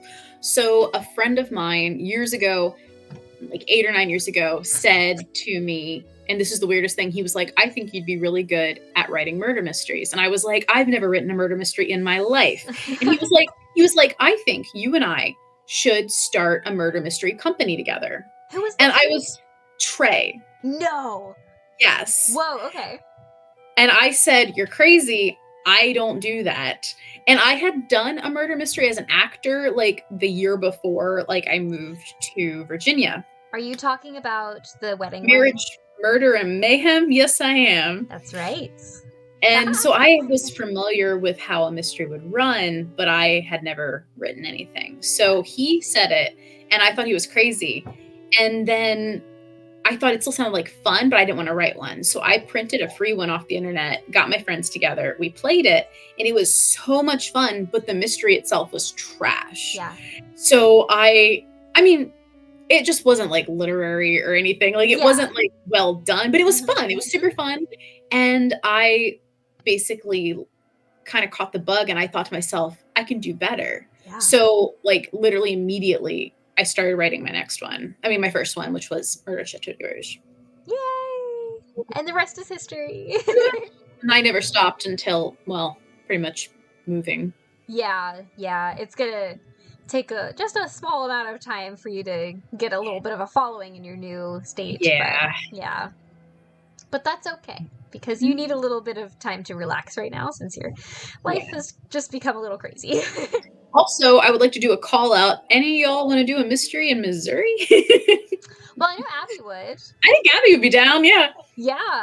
Yeah, I know. I'm still waiting for the messages from both of you when you guys finally meet. I know. I really want to do that. I know. I want to meet Abby too. She's always like, so you come and visit your sister and we're all going to get together. And I'm like, yeah.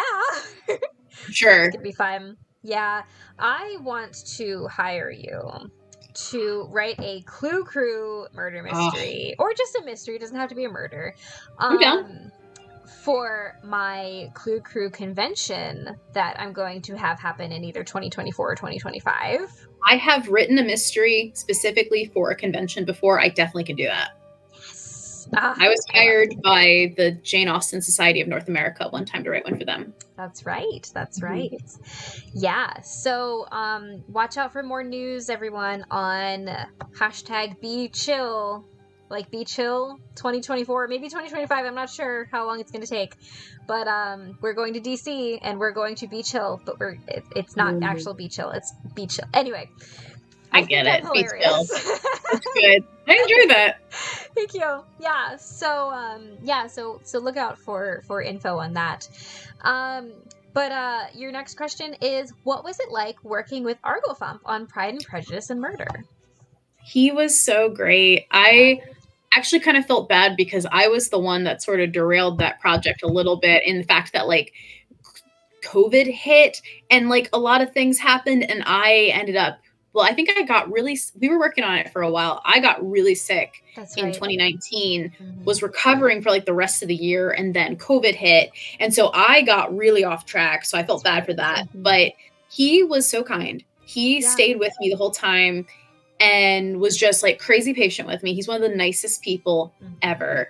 And he wrote his part. I wrote my part. We collabed really, really tightly at the very beginning of the game, where we had a lot of like working documents we'd send back and forth, and we used like Google Drive, and like he was just really great to work with, because like he took a lot of my ideas, I took a lot of his ideas, we mixed them together, we split up what we were going to write individually, and it worked really well. I was actually surprised how well we were able to do that, because I've never collabed with anybody before. And he was definitely a wonderful person to do a first collab with, or just any collab with. Yeah. He's so nice. He's a great guy. Mm-hmm. Did you guys know that he's going to be spilling the tea with me next Saturday? So excited. I know. So be sure to join me then. Yeah. Tell him I said hi. I will. I will. Okay. Do you have a favorite memory of Susie from when you were kids? Oh my gosh. Or a favorite memory in general? Well, I'm thinking of the memories we mentioned earlier, but I don't know if they're favorites. No, those are definitely for the next question. Okay. There's some really cute ones. Like Susanna, when she was super little, she used to go up to each of us and like you'd hold your shirt up to show your belly button, and you'd go push the button. It was so cute. And you were just like adorable, and you used to make up for little weird, inappropriate songs and stuff. I told you not to talk about that. I know, I won't go into it. But like you were like the cutest baby ever. Thank you. So a lot of just like cute stories of when you were like little, and I remember like your 5th birthday when you played with your like Lunette and Molly dolls and stuff like that. Yeah. So those were fun. The best. Mm-hmm. Yeah. You know what my favorite is Mom says, "Oh, her cute little voice." Yeah. Yes, I have the cutest voice ever. My favorite is shadow shows. Oh my god, shadow shows. Mm-hmm. Something I'm not sure I want to talk about. For obvious Suffice reasons. to say, we had a bunk bed in our bedroom that Abigail and I shared, and we would turn off the lights, and we would put on puppet shows with flashlights. And we had like a drum set, like a electric drum set that had drum pad that had music already on it, and we would use that for the music. And we made up lots of little stories and had little games, and it was really fun. Yeah, Yeah. it was fun. Yeah. What was Susie's best performance in your murder mysteries? Oh, by far, hands down, Barton Manor when Susanna was the killer. I might have to put a clip of that up in my Who's Clues story to show that, because it's so good. You were super cute, just in general. She was dressed up like a Jane Austen character in like the high-waisted gown, because that's the time period we were doing. And you said you figured out like a little earlier that you were the killer. You kind of were like, you put the two and two together. But her confession speech is so dramatic and so good. I love that one. That's my favorite, when you're the killer. Did you guys know that I can act? Yeah, I had a great time with that one. I figured it out like halfway through, where there was a chapter that started, and Abigail gives everyone like a letter at the beginning of every chapter with all the information that you need to know in that chapter.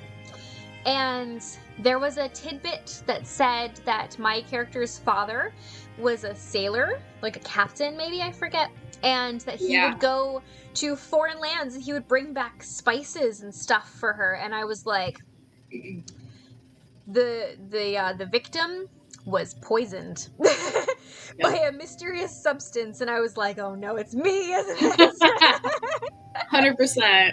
It was me. Well, yeah. So I had a great time doing that one. But I really loved being the hotshot reporter for the Kingsport Station Times. That was so fun. Didn't you like grill the mayor about why he didn't have like enough like cat rescues or something? I think I did. I was really hard on everyone when I was the reporter. Yeah, that was fun. Yeah, that was really good. That was a good one. Oh, that was the one with Bun. Yes, the Butler Underground Network. Yes. Yeah. Okay. Next question. Is your job just convertible? Is that from John? No, that's from me. That's good. My job is convertible now. Well, the weather's good. Some of these are from me because I just had fun. That's good. That's good. I like that. That was what I said after I went to see the Barbie movie. I was like, my job is convertible. Yeah. Just picture me with my convertible. My job is just wedding dress. Wedding dress is your job. Wedding. Mm-hmm. I am a wedding dress. Okay, this is John's question. This is our most absurd question tonight. But I have opinions. Anyway, would you rather fight a horse-sized duck or several duck-sized horses? Oh my god, okay. John is coming running in. So like a horse-sized duck or several duck-sized horses. Yeah. So a giant duck or tiny horses. But, Yeah. like, I would rather. Think when you see like geese crossing the street, there's like what, 7 or 8 of them. Yeah. So 7 or 8 duck-sized horses. Okay. Mm-hmm. I would rather fight the small horses because I feel like I could. It'd be really hard because they'd be so cute. But I think I could hunt them across the street. That's what I said too. I was like, John, I would fight the duck-sized horses because you could just kick them. Yeah, that's what I'm saying. Like, I would just be punting those things, like reaching them across. And because anything horse-sized, I don't have a chance against. No. Like, Sue, you particularly know that. I know. You have been punted by a horse-sized horse. I have been. I was decked in the face These are by a all the other horse. questions you have to go through? Yeah. Oh, I was sorry, Abigail. I was decked in the face by a horse. The horse just like, I was walking past the horse and it just like swung its head and hit me. I had to go to the hospital. Yep, and I That's me. took Susanna to the fair against my mother's wishes, And that's how it ended. So. It's okay. I have a hard head and I did not get a concussion. And I can audibly hear Judy say, and I told her never to go there. I can She's audibly hear here. that in my head. She's here right now. Hi, Judy. Mama Judy. Yep, Mama Judy. Oh boy, I'm gonna get yelled at later. No, you're fine. Okay. Shout out Safer Family group chat. Anyway. Okay, guess who this next question is from? Not me. What's the best episode of Boy Meets World? Oh, I know this. I know who it's from, too. The best episode of Boy Meets World is the Sergio Nunzio episode. Yes! Mm-hmm. It's called The Last Tango in Philly. It's so good. Look it up. Look it up. It's wild. It's a delight from start to finish. It has the most amazing musical number at the end. It's so good. Literally so good. John, Mom says no comments, and then hi, John. Yeah, so The Last Tango in Philly is the most wonderful episode of Boy Meets World ever. It is not the one that I was referencing last week, by the way, but it is. That's also a good episode. But this episode is so good. So good. And there was a moment while I was playing Murder at Chateau de Rouge where I realized that Abigail put an Easter egg to that episode in for me. Yeah, and I did. If you go back and watch, you'll see it. The line that Nunzio would say in this episode was like he would say something and he would say, "Of this I am sure." Yeah. And I would quote that so much. Yeah. So she put that in the game, and there's a moment I'm playing it, and somebody says, "Of this I am sure," and I just like realized, I just looked at the camera. And then I was watching the stream, and I was like, I saw Susanna just like look dead at the camera and pause. I was like, oh, she knows. I found it. Yes, I found your Easter egg for me. So good. Oh, Sergio could do it. Nunzio could do it. Nunzio. Oh my gosh, so good. Okay. What Nancy Drew characters do you have a crush on? Ooh, so many. Okay. So I definitely, with the rest of the world, have a crush on Dave from Shadow Ranch, obviously. I definitely have a crush on Ned. And actually, I'm glad we brought this up because I have a request. Okay. At your Nancy Drew convention, I would like to start a GoFundMe so that we can have Scott Carty, who plays Ned, come and like speak about his experiences, because I would drop the world to come and see him speak. That's a really good idea. It's an amazing idea. I want that so hardcore. I wonder, why am I touching my microphone like this? I wonder if Sydney can hook a homegirl up. Let's ask her. Let's ask her. Yeah. Because me and Sydney have gotten kind of close, so. I thought about it today, and I was like, I would move heaven and earth to go see that man. I follow him on like all his social media. Yeah. He's adorable. Well, did you see that she talked to him and she cried? No. She was literally with him like while he was running lines. And she cried. You have to send me that video. I will. It was one of the more recent ones that they just posted on the Nancy Drew PC games. Yeah. I'm a little behind, but yeah. Oh my gosh. Casey says, whoa, can we? Yes, we can, Casey. Yeah. And Maggie says she loves Scott Carty. I love Scott Carty. I have a crush on him.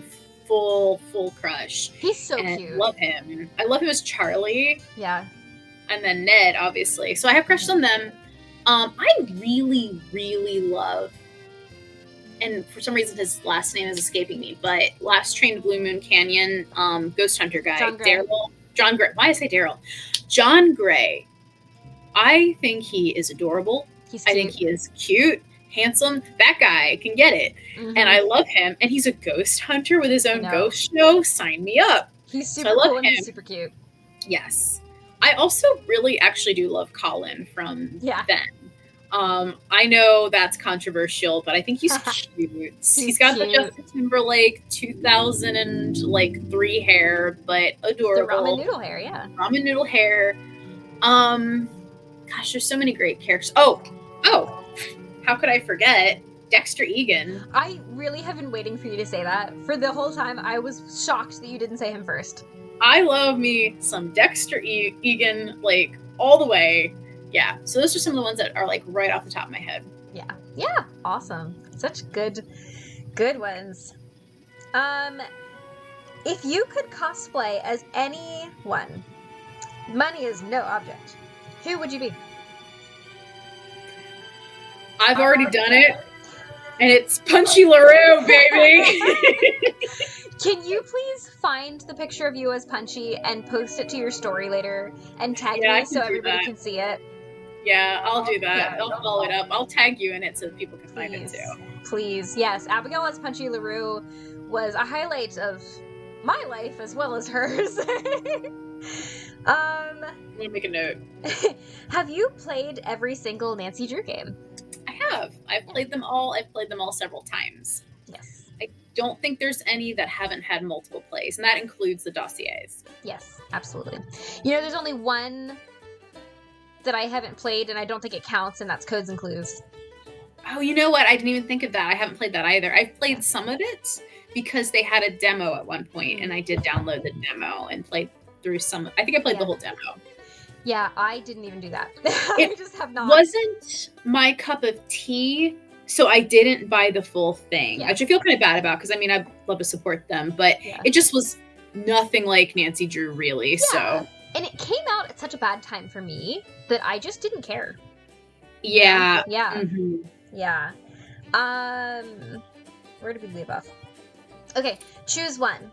Never designing another PC game or never playing another PC game. Oof.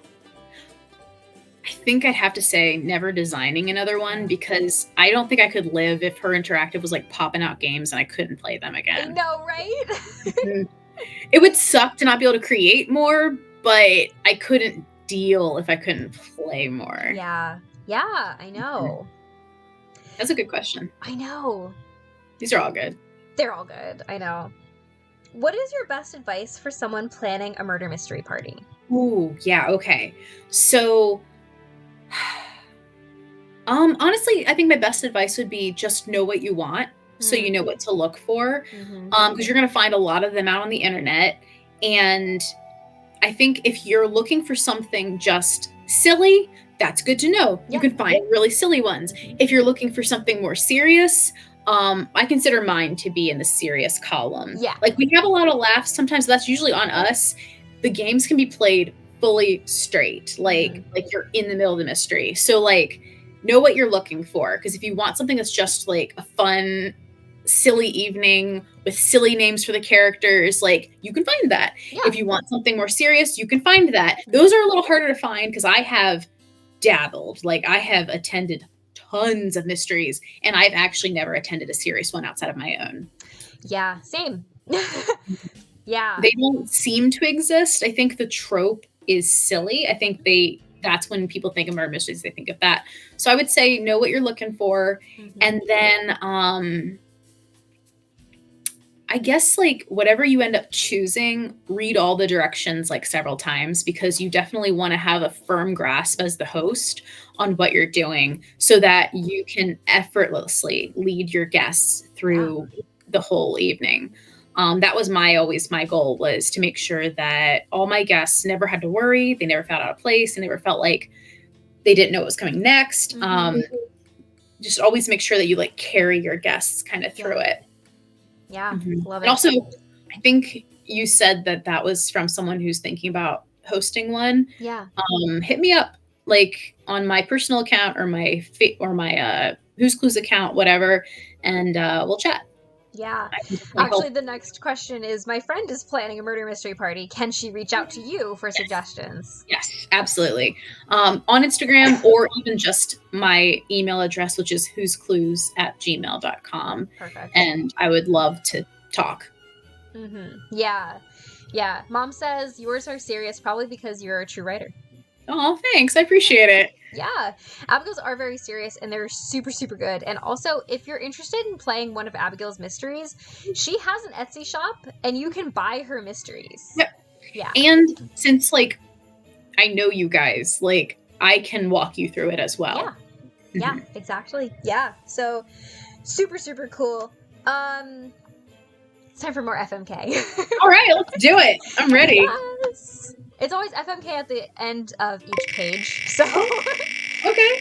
yeah. So we are now on our last page of questions. Okay, I'm ready. All right, Chase Relaford. Chase, cool. I like Chase. He's cute. I like him. He's adorable. Yeah.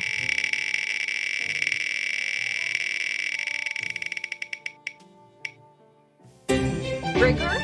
Oh, I don't know how to say his last name. Grigor Karakinos? I don't know. Okay. He's cute though. He is cute. Nice butt. Yeah. This is one of our butt characters. One of. One of. And finally, Casey Porterfield. Do you know Casey Porterfield's? I do. Why do I only hear his voice? Because you only ever hear his voice. He's a phone character. From which game? From Danger on Deception Island. Yes. Okay, cool. You're supposed to call him for wood advice. Wood. Yes. Wood. Yep. And she's like, I was told that you love stuff like this. And he's like, oh, thanks. I love stuff like this.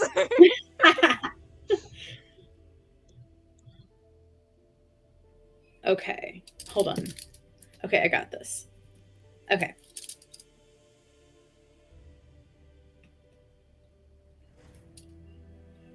We're already getting people answering. All right. So I would fight Casey Uh-huh. because he just knows wood. He can't be like a prize fighter or something. Like, I mean, unless he's just like jacked from all this like wood like cutting he's doing every day. I don't know. But I would fight him because I feel like I could take him for some reason. Sorry, Casey. I would kiss Gregor because he cute. He cute. And then I would marry Chase because that man has just like his priorities straight in life, marriage material. He understands money and like a work ethic. Like, yeah. Mm-hmm. There you go. What do we got in the chat? Casey wants to marry Gregor, kiss Chase, and fight Casey. And Amy wants to marry Chase, fight Gregor, and kiss Casey. Okay. Yeah. Maggie is going to be doing the same thing where she's marrying Gregor, kissing Chase, and fighting Casey. Cool. I like it. Yeah. It's good. Yeah. Okay. So, your next question is, what's the best murder mystery party that you've attended? The one on the train. Oh, I forgot about that one. Yeah. Yeah. Years ago, Brenton and I hopped on a train somewhere in Delaware and we rode it to somewhere in like Philly and then back. And it was all within an evening. And it was like catered. They had dessert. And it was a 1920s mystery. And like it was like a 1920s train, I think. And the mystery itself was horrible. I mean, like, not well done. I remember this one old lady who was one of the cast members walking around, and I don't understand. I don't remember the context, so I don't think there was context, but she would open up her purse, and she was like, do you want to see my pig? And she had, like, a little, like, toy pig in there, and we were just like, okay. And she was like, you want to pet my pig? And we were like, all right. And so, no context, no meaning, don't know why, but it was didn't play into the murder at all. But that was weird. But otherwise, like, it was super good. I ended up being the murderer, and that was the best because I've never been the murderer before, ever, That's fun. Obviously. Mm-hmm. So loved that. And everybody on that mystery, they came up to me and they were like, "We thought you were one of the actors. We thought you were like part of the game." And I was like, "Well, here's my business card if you're looking." So yeah, that is so funny. Wow. Yeah, that was a good one. Nice. What's your favorite book? Ooh.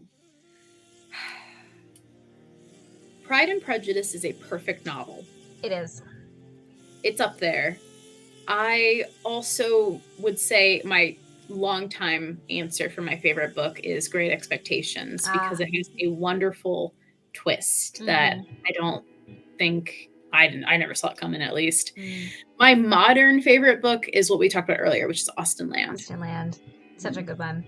Yeah. Do you have the journal I had I got for you? The Great Oh, yeah. Expectations journal. The Great Expectation one, I use it. Yeah. Yeah. I've been filling it with all my junk journal things. Good. I don't think I personally understand the concept of a junk journal enough because I've turned it into a scrapbook. That's what I do too. Like, here, hold on. Hold on. I'm upsetting my ring light here. Hold on. I do the same thing where, like, I just kind of shove stuff in. And I put, like, actual memories and photos in mine. Yeah, I did too. Hold on. Like, I did some, like, junk journal stuff, but I also did, like, photos. There you go. Like, yeah. Yeah. Me and the baby. The baby.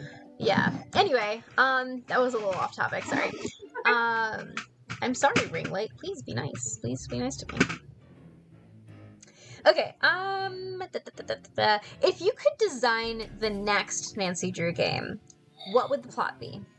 That's so good. Okay, so same as my ballet from earlier. Kidding. No, to be more serious, I feel like I've had an answer for this before of something I'd like to see. I don't know. I think it would be, I do know, actually.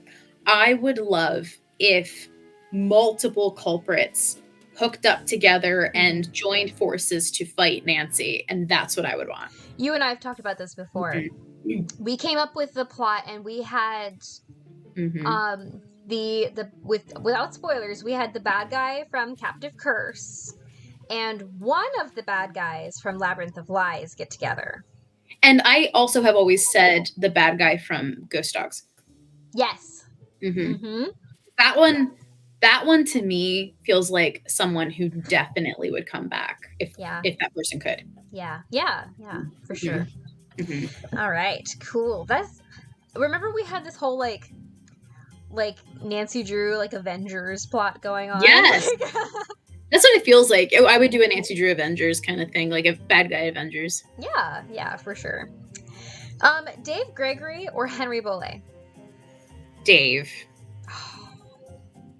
I'm not a Dave stan. I like both of them, but Henry's super cute and everything. I do like him a lot, but he doesn't do it for me that much. So between the two of them, Dave. I love sad boys. I know you do. I know. But do you see who I married? Like, Brenton's not a sad boy. I know. I know. Have you ever seen photos of John in his Yes. His Justin Bieber hair? Yes. Oh gosh. Yeah. I know. It wasn't Justin Bieber hair. It was like it was worse than that. Very like. Yeah. Oh goodness. Yeah. But yes, I love sad boys. I love me some emo boys. No, he's good. I like him. I like his little like one glove thing he's got going on. Same. But I like Dave. I feel like Dave would take you out for like a sarsaparilla or something, you know? See, that's all well and good, but I want a guy who's gonna be like, let's listen to this emo band from 2005, and I'm gonna be like, yes, Henry, let's. All right, Summer. Do you want a stereo system to go with it? Look, Summer didn't know what she had, okay? Summer also was like, give me CDs, give me music, give me whatever. Yeah. Summer did not appreciate his Panic at the Disco and his My Chemical Romance, okay? She did not. She just wanted a better stereo system to play them on. I know. What a terrible person. Yeah, I think that's pretty well agreed. Yeah. Anyway, do you know who Lilo is? I do. She's a cute puppy. Yes! Was that Southern Sleuth? Yeah. Yeah. Everybody loves Lilo. She's so cute. You know, she's so cute. She kills me. Oh gosh. Here's the question you've been waiting for. Tell us an embarrassing Susie story. Oh, I got this in the bag. Okay, so and Susanna has never gotten over I think you've gotten over it now, but like you used to complain about this a lot. I lied to Susanna a lot when she was little to get her to do things that I wanted her to do. So when I wanted her to clean up her stuff in the room, and your stuff. No, it was yours mostly. It's also yours.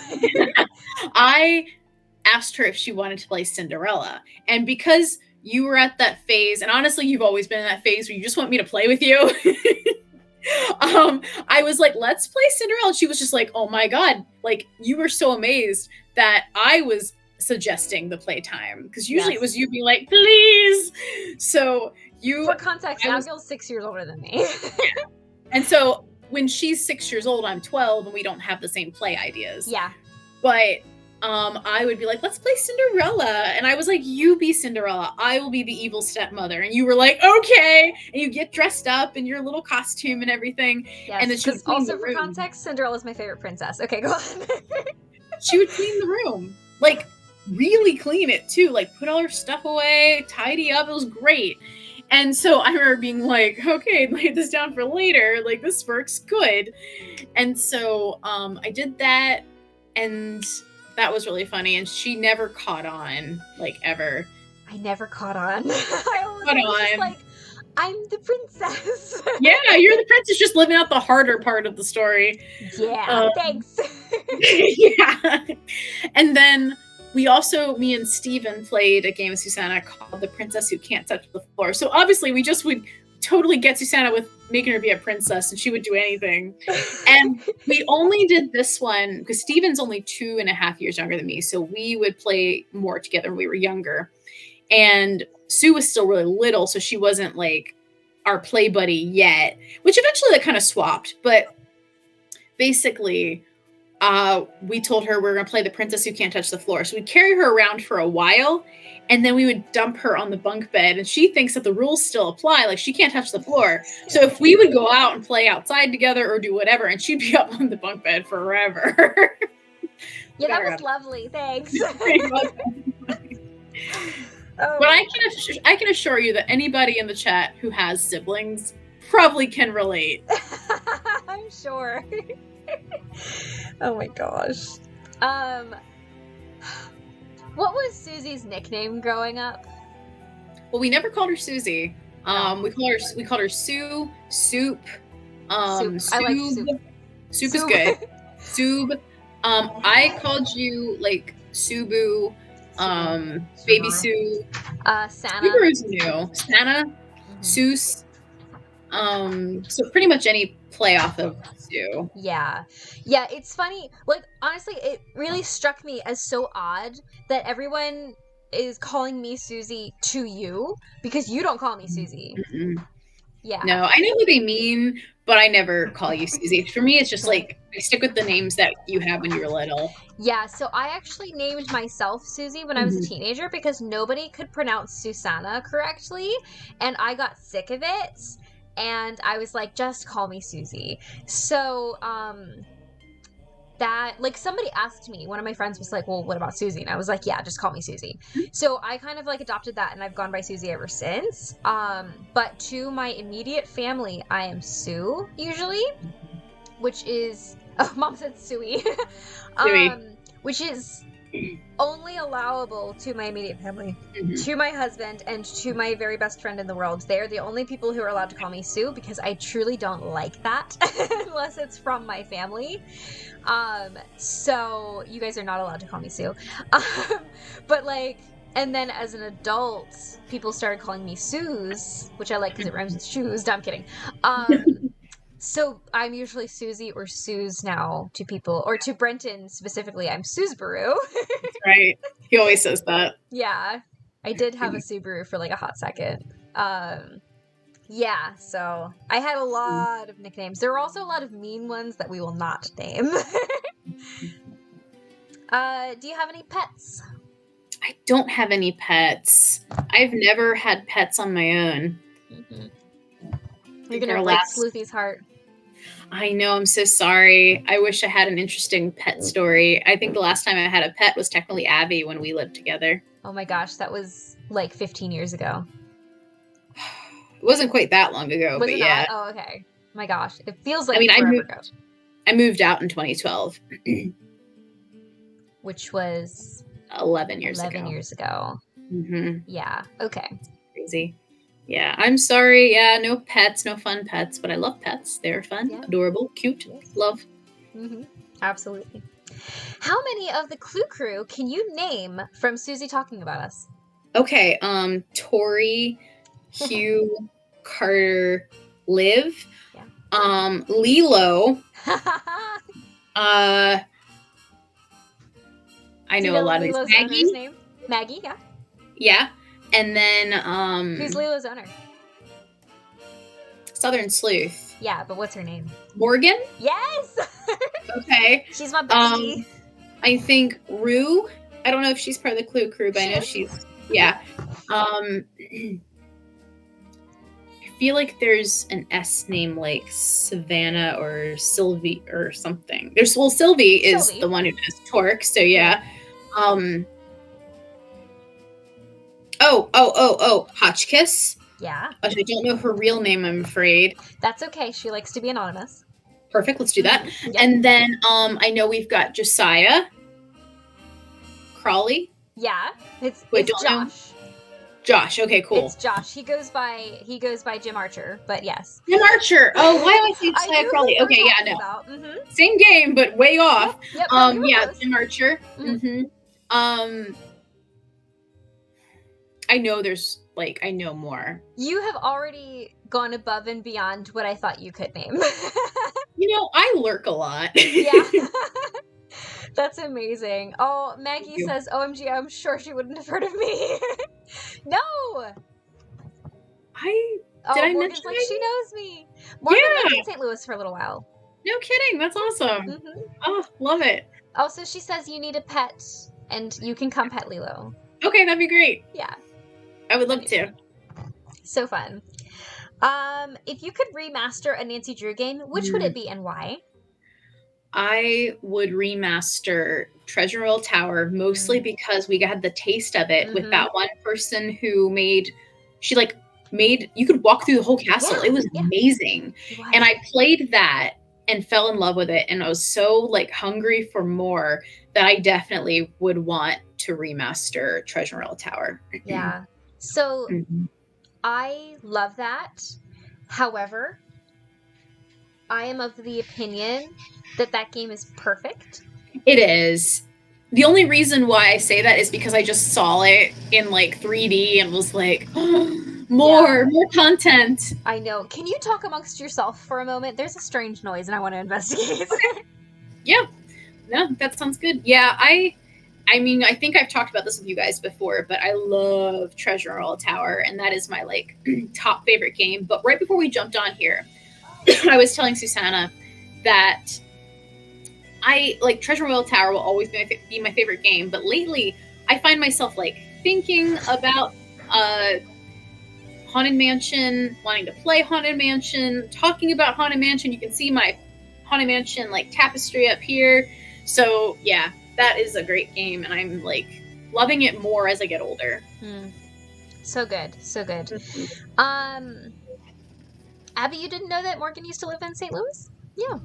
Anyway, so the strange noise is my crazy husband is in our backyard currently, mosquito spraying the yard. At 10 o'clock at night, by the way. Good for him! Oh my goodness. Okay. Where did I leave us? Okay, if you could own any exotic pet, what would you be? What would it be? Okay. I don't know if it counts as exotic, but it sort of is to me, but I want a chinchilla. Chinchacas. Chimichangas. Chili. Yeah. That's another Susanna memory. I couldn't say chinchilla as a child. Couldn't say chinchilla. She got one as a My Littlest Pet Shop thing.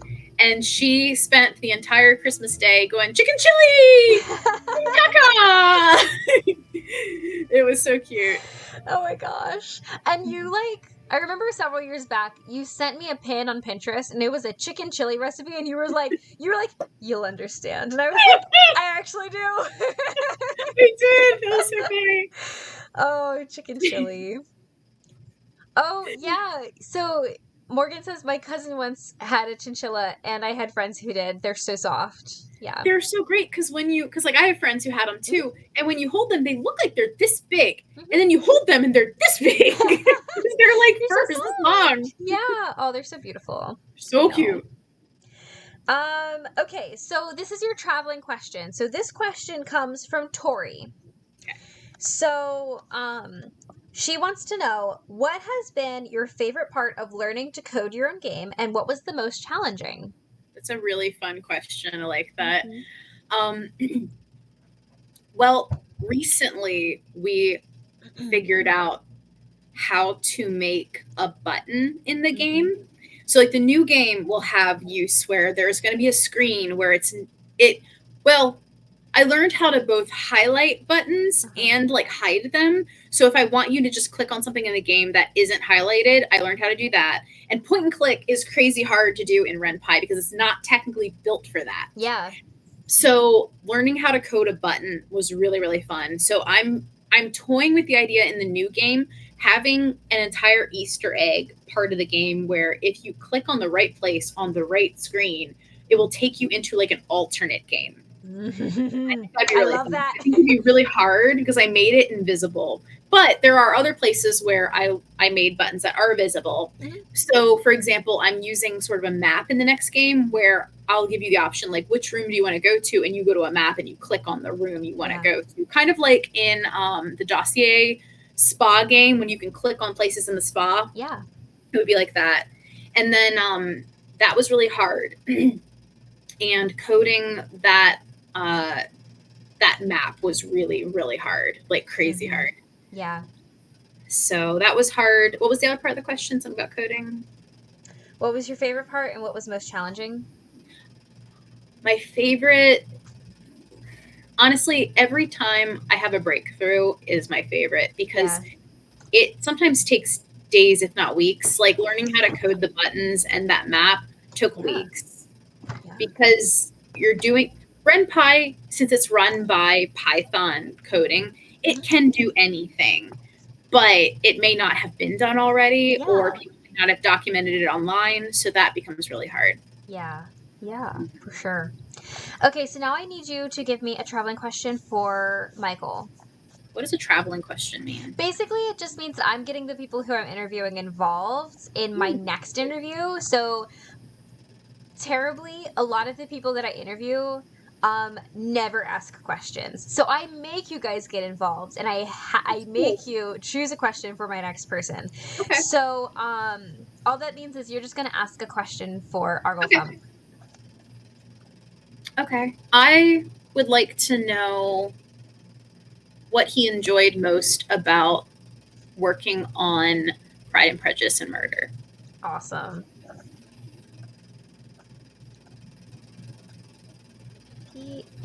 P and M question mark. Okay, awesome.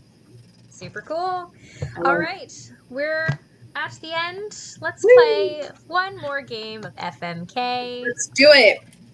Let's see who our guys are.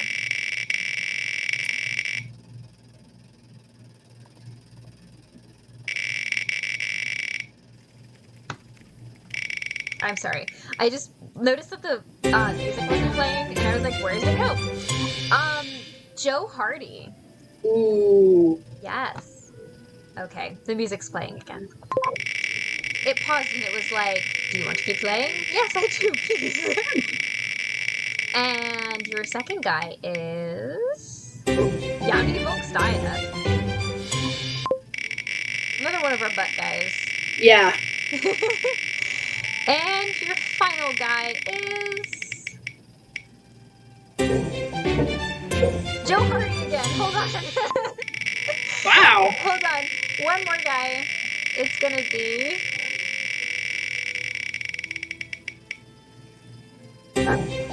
Colton Birchfield. Who's that? The jerk-faced boyfriend from Thornton Hall. Thornton Hall. Okay. All right. As Brenton likes to call him, Buttface. Oh yeah.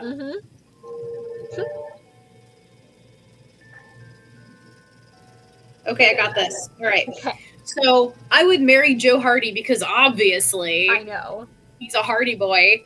Marry Joe Hardy. I would kiss Colton, but I think that's generally what Colton's experience is in life. I don't think women actually want him. I think they're just like, sure, I'll marry you. No, I won't. So I think he mainly has just been kissed, honestly. And then I would fight Yanni. The only acceptable answer. Mom says she's gonna kiss and marry Joe. What? Ooh, I like that. Huh? In the basement. Yes, I love that. All right, do you want to do one more? Just for fun? Yeah, I want to do one more. Maybe we'll get Joe Hardy again. That'd be fun.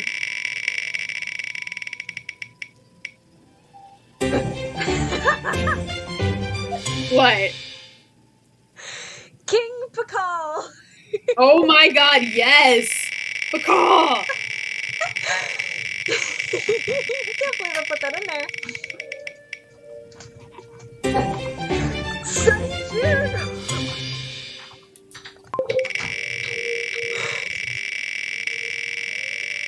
This is so good.